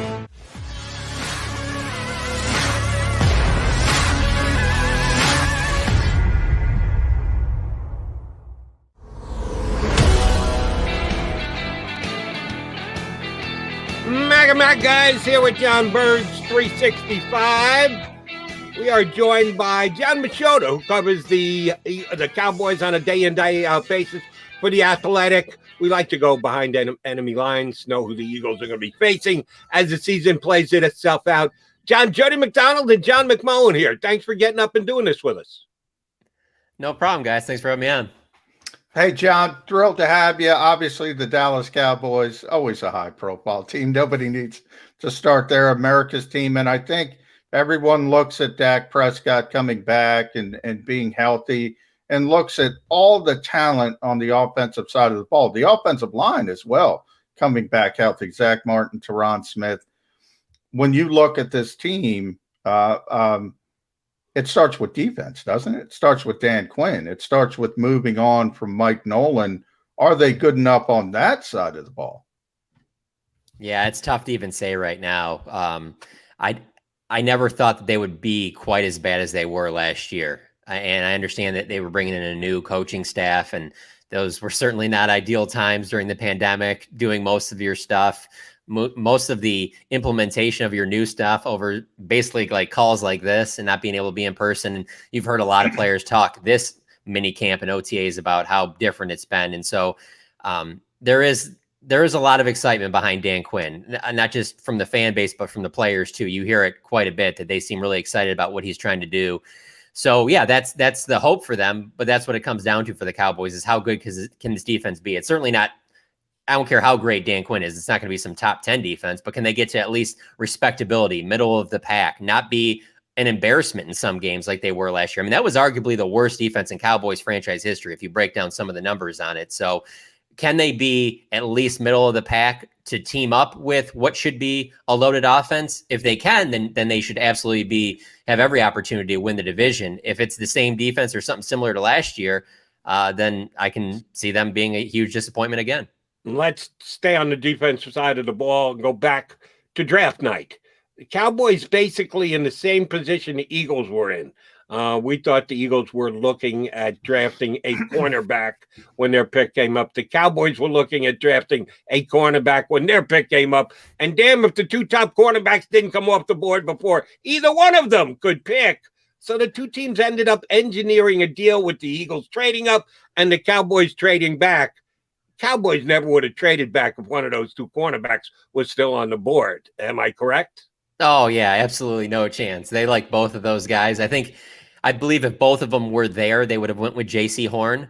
And I think J.C. Horn thought he was going to be going to the Cowboys, just looking at a lot of the pre-draft stuff, that a lot of ESPN things that they had behind the scene cameras and stuff like that. And then all of a sudden they were forced to scramble. And hey, listen, the Cowboys loved Micah Parsons. They say that he was the top defensive player on their board. But at the end of the day, actions speak louder than words. And if that is absolutely your guy, you're not even trading out of 10. You're absolutely taking right there. They never would have traded. If both those corners are sitting there at 10, they're not like, hey, let's go ahead and trade within the division. Let's see if we can maybe still get an extra pick, and then we'll still get one of these. No, you absolutely take your guy. And so Micah Parsons has been impressive so far. But yeah, there's no question. If one of those corners is there, that's the pick for the Cowboys at 10. How did the division aspect play into that trade, John? Because obviously, if you look at it long term, if Devontae Smith turns into Devontae Smith at Alabama, look, the Cowboys don't need a receiver. I mean, they have CeeDee Lamb and Amari Cooper and Michael Gallup. They don't want or have a need for Devontae Smith, but still, when you trade with somebody in your division, how does that impact, or how did Stephen Jones and Jerry Jones kind of look at that? All right, so Stephen Jones says that when they were on the phone with the Eagles, that they told him that they were taking an offensive player, and so that's why they felt good with it. But again, I mean, these are handshake deals, not even. They're agreements over the phone. Like, forget the Eagles in this situation. What if, well, forget them taking a pick there. What if the Eagles would have traded, like, let's say they trade back with a Cowboy, or they trade up to 10, and then all of a sudden someone comes in and throws a boatload at them because they want Micah Parsons, and they know the Cowboys. Then all of a sudden, then the Cowboys lose out on Parsons too. Like, there's no guarantee that the Eagles are going to do exactly what you want. I mean, regardless of them being probably your biggest rival right now, just the fact that it's the NFL, like, there's no guarantees to any of this stuff. So they still ran a risk, even though it was a small one, that even they would have lost out on Parsons there as well. And then that would have been really interesting if that would have happened. But no, Stephen Jones says that they told him they were going to take an offensive player. And the Cowboys felt like, we're dealing with Devontae Smith either way. It was either he goes to the Giants or he's going to go to the Eagles. Like, that's just how it was going to be. And either way, it was going to go to a division team. Right. And if you trade down, then at least you get that added pick. What the Eagles were going to do if you just stayed at home, took your kid, and let the chips fall where they may with the wide receiver there after you don't get that bonus pick. So I thought the Cowboys actually played their cards pretty wisely at that point. Again, there's some parallels between the Cowboys and Eagles. The Eagles, maybe even more so now, have cornerback issues. Neither one of the teams have truly answered their cornerback issues. How much does the defensive line pressure relieve the fact that they don't have quite enough talent on the back end? Did the Cowboys, why should Cowboy fans believe under Coach Quinn now the Cowboys are going to be able to generate a better pass rush, or shouldn't they? I would say the biggest reason for hope is that it seems like they're going to keep building on being a little bit more multiple in their pass rush. And when I say that, I mean, there's almost a decade here of a Rod Marinelli, Monte Kiffin type scheme where most of your pass rush was just coming from your front four. And that's fine if you have a lot of talent in just your front four. But the defensive tackle position has been far from a strength for the Cowboys for a long time. And so really your pass rush is just coming down to DeMarcus Lawrence and then hoping that you'll get something else from what has been just every offseason. Well, we're going to go out and go get guys like Aldon Smith and going out and getting a Robert Quinn for a year. And there's been no real continuity there. So now you take Micah Parsons. And if Micah Parsons is drafted under Rod Marinelli, we're not sitting here thinking, oh, well, Micah Parsons might get 6, 7, 8 sacks, because that's just not how they use their linebackers. Under Dan Quinn, and I'm going off of, too, just what we've seen from OTAs, rookie minicamp, and minicamp, Dan Quinn certainly seems like he's going to bring Micah Parsons a lot more. There were plenty of times we've seen him line up as like a defensive end, which is kind of in his defensive scheme. It's called like a Leo position, where he'll come up, creep up to the line of scrimmage. He might end up dropping back, or he might come in and rush the passer. And so there's just going to be a lot of different moving pieces there that you really haven't seen from the Cowboys in the past. And I mean, Mike Nolan tried to implement that, but the problem was that the players didn't really buy in, and they didn't really have the offseason to implement it the right way. And so they were kind of scrambling from the beginning of the season. So I think, DeMarcus Lawrence is still a very good edge rusher. I think Micah Parsons will be up there. Randy Gregory is 28 years old. He's going to be your right defensive end. He's going to get a lot of opportunities there. They're hoping that he can take that next step, but yeah, it's not some loaded defensive line where they can just get their pressure with their 4 guys. There's going to have to be a lot more blitzing, and they're going to have to be a little bit more exotic than they've been in previous seasons. Yeah, John, you mentioned kind of that Monte Kiffin and Rod Marinelli. Really goes back to Tony Dungy. A lot of cover two, a lot of just base defense. So where do the linebackers fit into this? Micah Parsons is going to play as a high-profile first-round pick. You also have Jalen Smith. Injury concerns, but boy, when Leighton Vander Esch was healthy, he looked like he was going to be a star player. Are they going to play a lot of 3 linebackers? Is it just going to be 2 linebackers, and you kind of let the chips fall where they may with Jalen Smith and Leighton Vander Esch? Well, I think it's going to be 2 of your traditional type, Mike, weak side type linebackers. I think you'll see a lot of that. But then I also think that they'll work in Micah Parsons as somewhat more of an edge rusher, and then that'll actually bring in another linebacker because of that. Because I don't see Micah Parsons coming off the field. I think they're going to use him in a variety of ways. I think he's the best chess piece they have.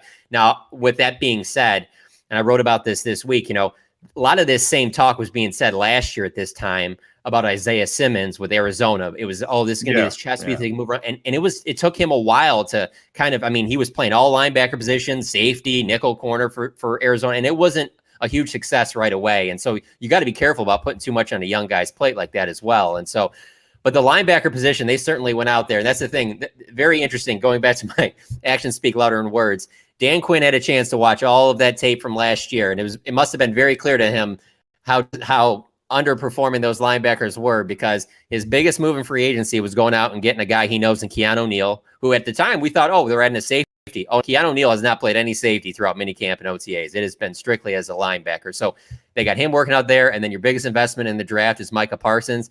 And then their biggest steal, probably the best value pick for the Cowboys, was getting Jabril Cox in the 4th round. And so then you add him with Jalen Smith and Leighton Vander Esch. They have a good solid 5 linebackers if they're all healthy.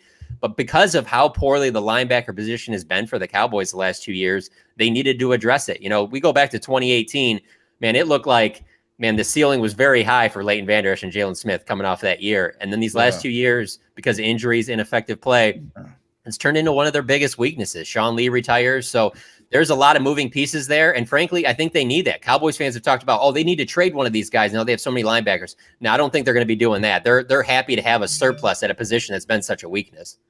2 years running, as a matter of fact. I'd like the Cowboys' 5th round pick, Cox, this year. And last year, I had a chance to have Bradley and I on my CBS Sports radio show. So I knew I was getting him on. So I did a little homework on him, watched a little video. I said, damn, this kid can play. I had him on before the draft. I thought he was going to go back of the 2nd, probably in the 3rd round. He fell all the way to the 5th, and the Cowboys snapped him up.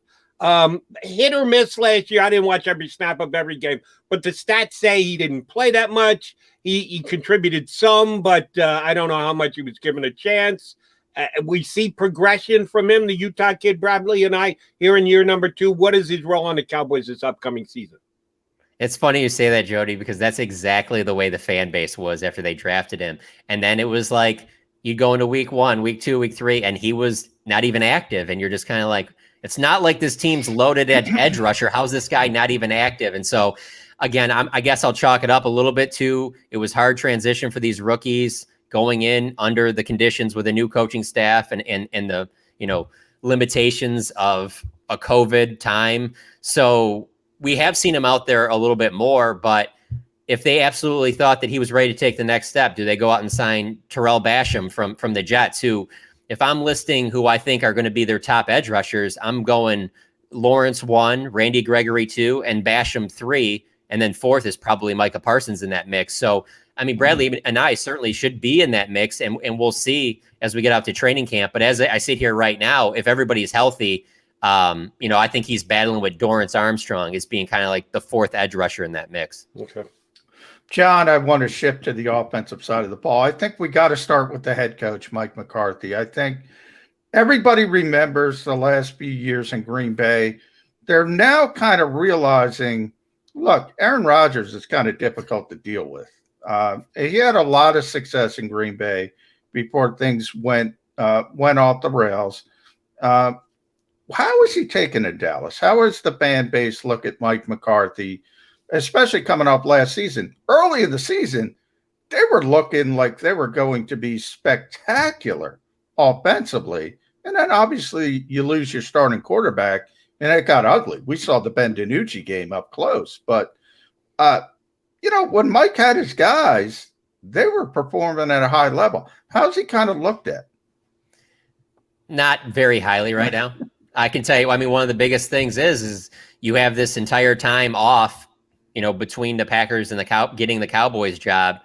And the biggest knock on him so far is just how unorganized things looked last year. And let's be honest, if you're an offensive, that's your background as a head coach. You're an offensive guy.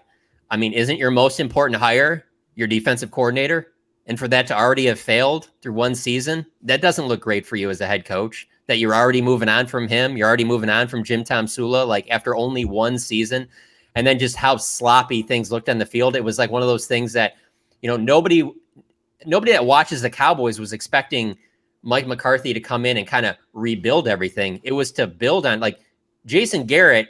The reason he was gone is because he couldn't win in the playoffs. It wasn't because he couldn't get there or he couldn't compete in the division. It was, hey, is this team going to finally get past the second round? Can they, hey, let's go get this guy who's had success in the postseason, who's gotten to the NFC Championship game multiple times, who's gotten to Super Bowl, has won a Super Bowl. And so when you see 6-10, and then you're already like You got guys that look lost on the field. I mean, let's be honest, on that offense, like, I don't know that you need an offensive guru to have some success coaching all these high round picks on your offensive line. You know, the investment you've made at quarterback, running back, the trio of wide receivers you have. So, you know, the defense looking as bad as it did was not a good look for Mike McCarthy. So certainly fans are expecting a lot more this season. I mean, double-digit wins at the very least. John, the reason why we love having guys like you on, because you're there every single day. You see every single play. You've got that much more insight. Another guy I was just woefully wrong about last year, Bradley and I being one, thought he was going to step in, contribute year one, didn't happen. The other one, different type of player, but I thought, damn, that's a good addition, was Greg Zuerlein. Greg the Leg was going to go in there indoors, and I said, this guy's going to be booting 55-yard field goals on a weekly basis, and it just didn't happen. Why? Yeah, it's been weird in Dallas for the last few years, ever since Dan Bailey was kind of on a run where he was one of the better kickers in the league. They just have struggled to get that same consistency at kicker. And, you know, it came in as a competition between Zuerlein and Brett Maher, and Zuerlein is John Fossil's guy, so he's going to get the job. I think that there's still a lot of confidence there with Fossil in Zuerlein. Obviously, their time working together with the Rams, you know, I'm really not sure. I mean, the biggest thing with him is, you know, they just need that consistency that they really have not had. And so, my biggest takeaway is that if they were that concerned, I feel like they would have addressed it this offseason. And because they didn't, I think they're pretty content at the position. But yeah, it's nowhere near as, you don't feel as good as you did, let's say, when Dan Bailey was in his prime and at one point was the most accurate kicker in the NFL. Probably took too long to get here, John, but Dak Prescott, obviously. I mean, this is a tough sport, man. I mean, if you look at Dak for years, I mean, 16, he was one of the guys. He was durable. He was somebody you could count on. I remember him playing through the shoulder injury here where he probably shouldn't have been on the field. And then all of a sudden it happens. That's what the NFL is. If you play it long enough, injury rate is 100%. Where is he? Does he look like the same guy? Is he on track? Are we going to see the same guy who was on track to be potentially an MVP candidate? So yeah, everything we've seen at OTAs and minicamp, you wouldn't know that he had suffered that injury, you know, if you had not seen it. I mean, he does not look like anybody that's favoring his right ankle or whether he's dropping back, rolling out to his right or left, does not look like he's favoring it. I mean, his throwing motion, nothing looks like it's changed. I mean, he looks like the same guy. The thing is, as you guys know, like, these guys aren't being tackled at this time. And really, even in training camp, they're not going to be trying to tackle Dak Prescott to the ground. So you're not, you know, he doesn't want to talk about this. We talked to him about it this week, and he was talking about how he wants to move from the injury. He doesn't want to keep talking about, well, it's like, well, you're going to have to take some hits. I mean, that's the thing. That's the next step now. Like, how are you going to, you know, this is a mobile quarterback. He's obviously going to get tackled in games. And as you point out, that Eagles game, I mean, he obviously was injured there. He injured himself in the Rams game before that on a scramble. This play that happened that ended his season last year was on a scramble. That's a big part of his game. I mean, that's particularly in the red zone. And so he feels confident that he's all the way back. He really wasn't limited at all. They just didn't do the 11 on 11 with the defensive line because they didn't want any accidental guy rolling into his ankle or anything like that. But he's supposed to be a full go when training camp starts. So everything's on track there. And obviously he has a lot of weapons to work with, but it's going to be when the bullets are flying in an actual game, how much is he still looking to run? I don't think it's going to be anywhere near as much as it was in the past. And really with these offensive weapons, it shouldn't be, but he has to be a mobile guy. That's one of the great strengths he has in his game. And so I think even he won't admit this because he doesn't want us to keep asking about this, but there has to be that threshold of now I got to get hit. I got to get a hit and I got to get up and then get back to the huddle and then everything's fine. Just mentally, you would just think for anybody who had went through such a gruesome, I mean, to look down at your ankle, a guy who has not had many injuries, certainly not any severe ones, and your ankle is pointing the opposite direction. There has to be a part of you that's like, I have to see now if I can take this hit and everything's going to be fine. That has to be the next threshold. And we're not going to see that, and maybe not until week 1. John, certainly it will be determined over time, and what will help determine how many hits he is going to take on that ankle is the offensive line. This is another area where you can compare the Cowboys and the Eagles. There's serious similarities here. When Eagles won the Super Bowl a couple of years ago, big part of it was their big five up front, continuity, no injuries, high-level play. That's how they won the Super Bowl. The Cowboys the year before had the best offensive line in football. 3 of those guys still there, but coming back off various injuries. Eagles are hoping the right-hand side of their line with Brooks and with Johnson can stay healthy, stay on the field, and that will improve their chances. How's the health on Smith, Martin, and Lyle Collins coming into the season? So they've been very cautious with them throughout OTAs and minicamp. Very lot of working off to the side. No setbacks with them. They're going to be ready to go. But you just get this feeling this training camp is going to be all about just keeping these guys healthy, getting to week 1, because that was such a setback for them. Not only to lose Dak, but to lose both of your offensive tackles. Mike McCarthy talks about it all the time, how there's just studies done that, I mean, regardless of having the top elite offensive linemen, just having those 5, like you said, throughout an entire season. A lot of teams at the end of the year that are having success are because they've had that same 5 together, the continuity and things like that. I mean, just looking at how poorly that machine was running for Kansas City in the Super Bowl when you lose those offensive linemen. I mean, I was under the impression Patrick Mahomes, it didn't matter what 5 guys those were in front of him, but it does matter. And so that is, it's funny because that is like the biggest telltale sign. Like if you could tell me, or if you ask me, what is the one thing the Cowboys have to have this year, if you can get anything, I'd say number 1 is Dak Prescott healthy. And number 2 would have to be that offensive line, because it's not just with keeping Dak healthy. The running game has not been nowhere near the same since those times you were talking of, and so, yeah, you're going to have those guys there, for a full season. And if that happens, I mean, those are 3 Pro Bowl caliber offensive linemen that they were out for an extended period of time last year. That's going to be a huge reason for if this team has success or not, because you just don't plug in the next guy up. As much as they talk about that, and that's the mantra behind the scenes, that's easier said than done when you're talking about Pro Bowl guys. I mean, Tyron Smith, Zach Martin, I mean, those are guys that there's a good chance they'll be in the Cowboys Ring of Honor, probably in the Hall of Fame too, if things continue to go in the right direction. Yeah. You don't just lose those guys and then grab some guy that was a 3rd, 4th round pick. And so those 3 guys are out there. They should be in really good shape on offense. Yeah, I'm with you, John. I think Jack Martin's going to the Hall of Fame, the Pro Football Hall of Fame. So you just don't say next man up when you lose a player like that. But the extension, you mentioned the running game. Simple question, and it's difficult, but you're there every day. Is Ezekiel Elliott the same guy physically? Was it the offensive line or the 300 touches every year, which we know running backs, when the decline starts, it happens quickly. Is he the same guy physically?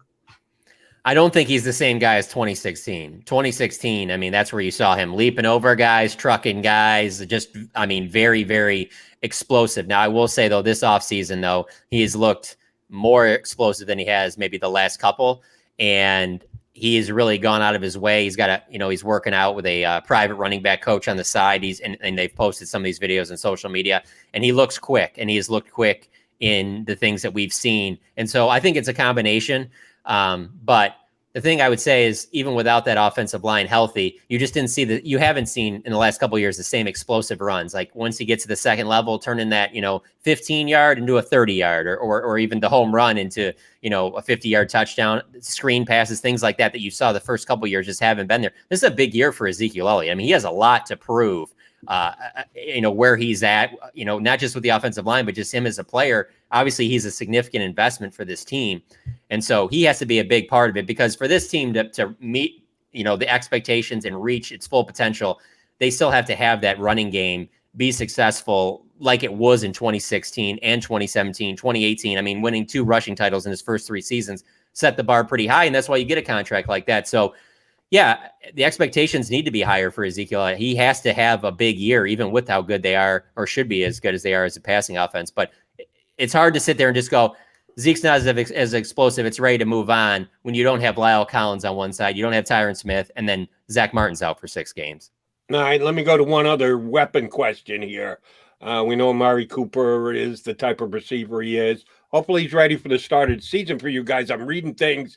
Might not be ready for the start of camp. We'll have to see how that plays out. Michael Gallup, it seems like he always puts up numbers and makes a significant amount of plays. And yes, the Eagle fans wanted the Eagles to take CeeDee Lamb when the Cowboys jump up and took him last year. But all that being said, How much did the Cowboys miss Cole Beasley last year? They probably missed him a little bit, just from a perspective of, again, like, it's just better to have a veteran when you're going into a season like that, where it's going to be not the same. You know, you got a new coaching staff, and then you just don't have the same offseason that you would have in a typical year. And so, yeah, they probably missed him a little bit, but it's hard to argue with CeeDee Lamb.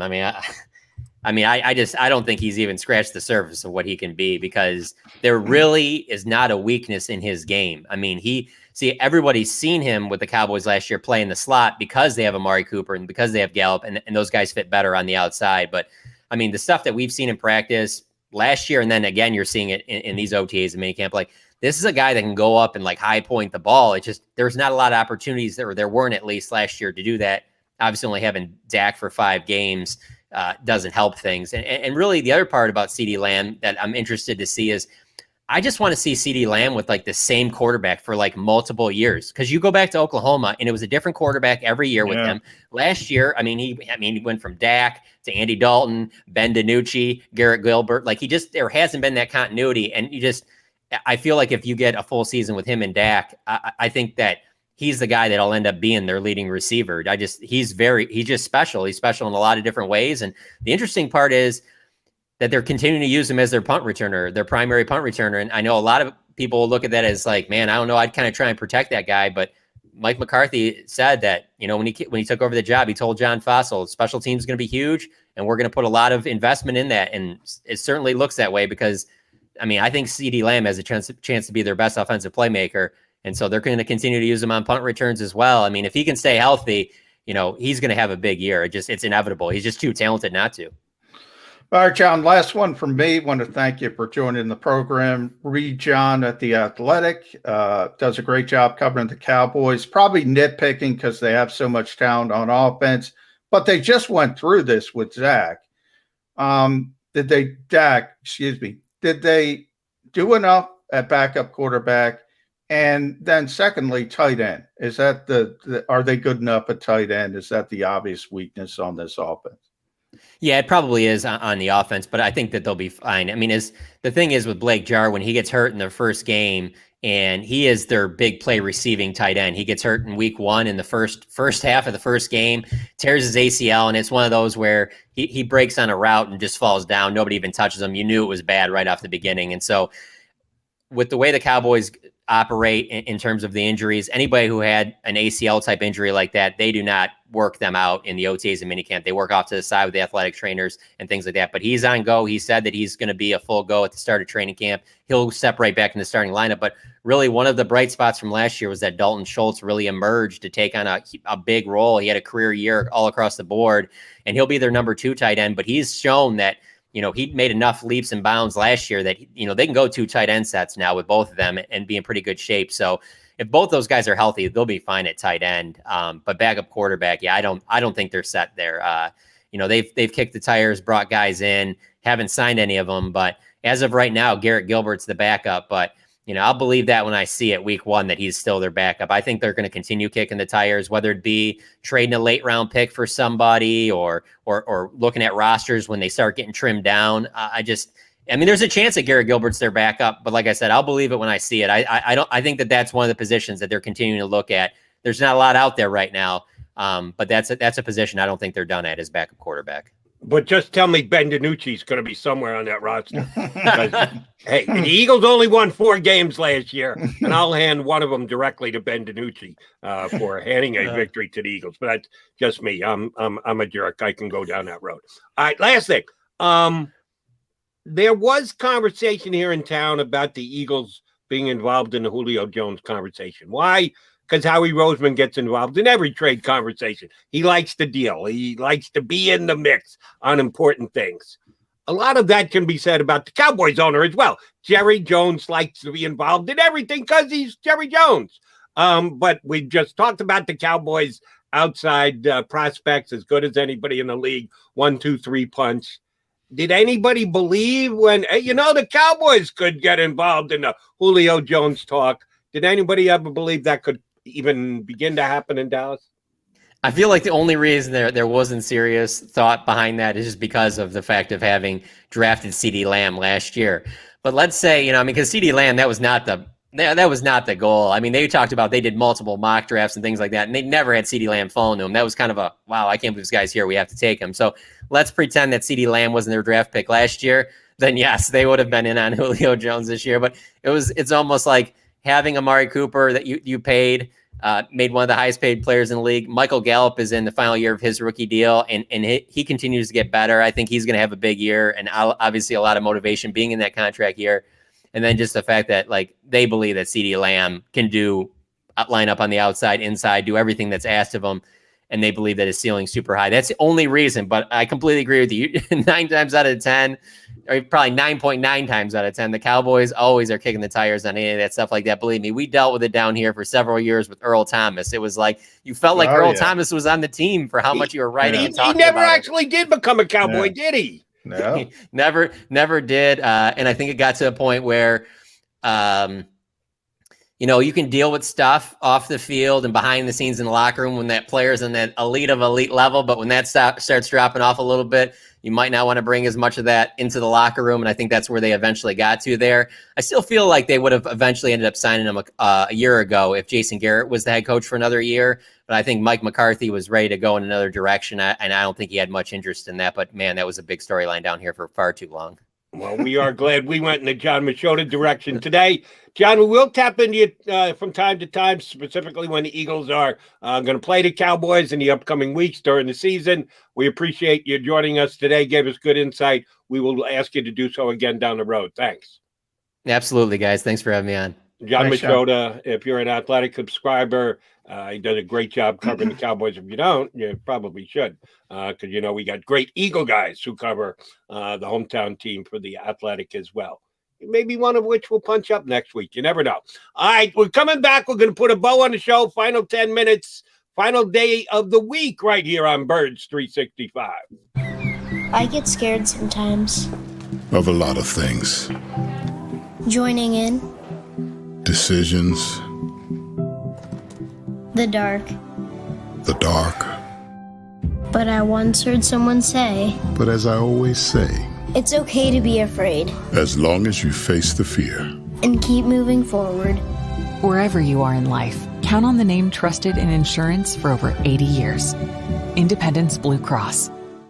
The savoring taste of a good bag of beef jerky is so enjoyable at any time of the day, as long as you can find it. Here's what we suggest. Pure Bull beef jerky is our answer, and soon it will be yours. Locally produced in the Philadelphia region, this high-quality, healthy protein snack is easy to secure. Go to steersnacks.com, and you'll see hot garlic, tropical heat, Pure Bull dry rub, and our favorite, Huck and Fod. What's that? Huck and Fod. Go now to steersnacks.com. Welcome to the Wildwoods, the perfect place where you can safely do everything or nothing at all. Catch a wave, take a nap, go for a drive, grab a bite. It's your vacation, and we're doing everything we can to make it a safe one. The Wildwoods. Your vacation, your way. The International Brotherhood of Electrical Workers, Local Union 98, is a proud sponsor of The Labor Show with J. Doc and Krause every Saturday night from 6 till 8 p.m. IBEW Local 98's highly trained and superbly skilled electricians are the best in the business, setting the highest safety standards in the electrical industry. So when you're planning your next industrial, commercial, or residential project, choose an IBEW Local 98 union contractor. Learn more at ibew98.org.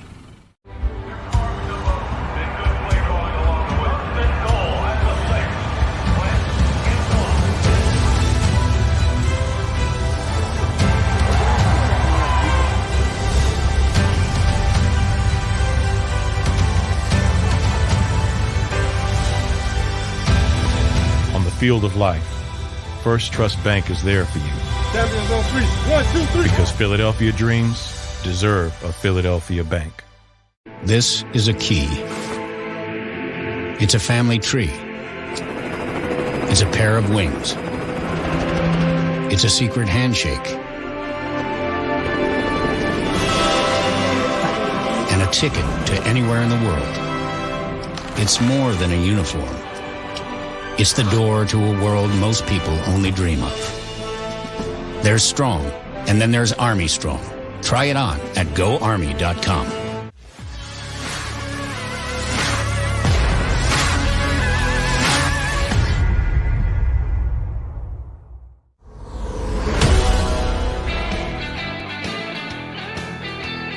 Clock is ticking on this 48th edition. Yes, we did the math before we started today. Birds 365. 10 solid weeks with a couple holidays in there underneath the belt. We got to get 10 more and then a little extra on top, and we'll be getting up to our 100th show that will come before the season gets underway. Because, yes, we're in the doldrums right now, Johnny Mac. It's going to be a while before we get really, truly breaking news and stuff we can sink our teeth into.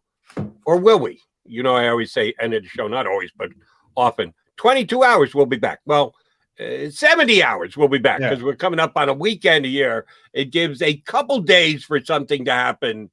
Any chance anything happened? The Eagles have been very good at breaking news like 10 minutes after our shows end. So maybe it happens that we got to wait we're always 69 of those 70 hours. Jody, that's the beauty of this league. There's always going to be something. It might not be local, might be national, but there's going to be something to talk about.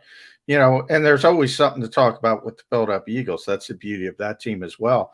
You know, I'm a little disappointed that our 40th show isn't going to be on Tuesday, and it could be the 40th show for the 40th birthday of Nick Sirianni.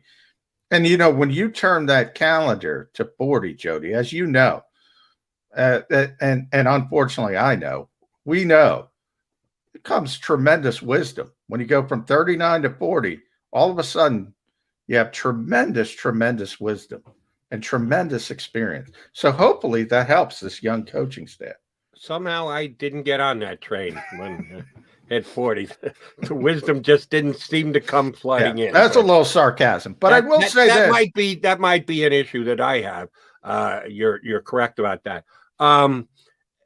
With the fact that you said maybe something national breaks, let me take a national shot here.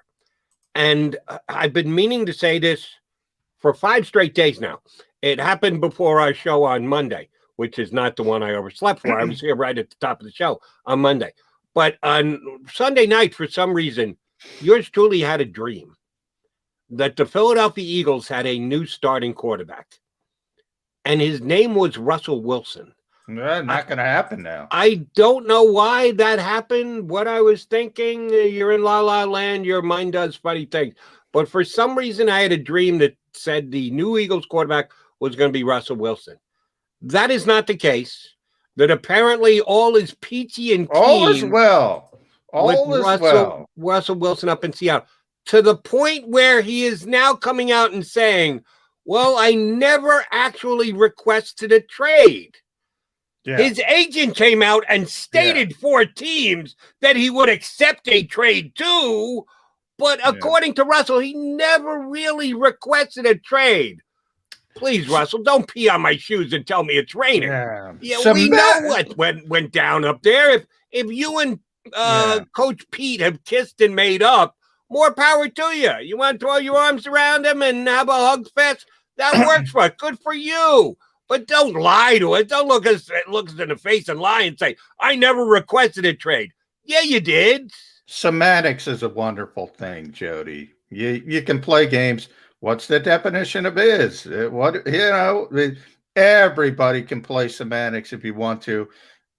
His agent put a list of teams on the table and said, this is it. That's as close to you get as requesting a trade. Frame it how any way you want to work. You know, but this is interesting from an Eagles perspective, I think. You know, when you wait around, when you saw, by the way, the Eagles weren't even on Russell's list, so it doesn't matter. But I'm just using it in a larger perspective. If you wait around, whether it's Russell Wilson, Aaron Rodgers, and they don't have a chance at him, Deshaun Watson, if you wait and say, let's see what Deshaun Watson, what Jalen Hurts is going to do. Well, the back end of that is, hey, maybe Russell Wilson makes up with Seattle. Maybe Aaron Rodgers goes to Denver. Maybe Deshaun Watson goes to Denver. Whatever. You might miss out, is all I'm trying to say. You might miss out. Could shake out that way. All right. I don't think Krause's watching. Sixers going to win tonight? You better watch. No. Sixers are going to lose. Sixers going to get beat tonight by the Hawks? Yeah. Trae Young's going to go Damn, off. what are you? You're the Bob Grotz of the Sixers. Yeah. No, I am going to say this. Mr. Negativity, are you kidding me? The Sixers aren't losing tonight. Trae Young is going to win the game tonight. The Sixers are going to win game 4. Then the series really starts. That's my prediction on the Sixers. Your optimism for the day, Jody, and we'll leave everybody with some optimism for the weekend. Eagles are not starting 0-9. Book it. Book it. Both John and I are down on that one. Sorry, Bob Grotz. They're not starting 0-9. But the Sixers aren't going to be 1-2 in this series either. So I'm Mr. Completely optimistic. John is Mr. Partial optimistic. Well, I guess we should take that from McMullen. Partner, good week. I say we do this again next week. How about you? Let's do it, buddy. We 50 on the horizon. Right back here for show number 49 on Birds 365 on Monday. If you missed any of today's show on the JAKIB Media channel, listen to the podcast on your way home. Available on YouTube, Apple, and Spotify.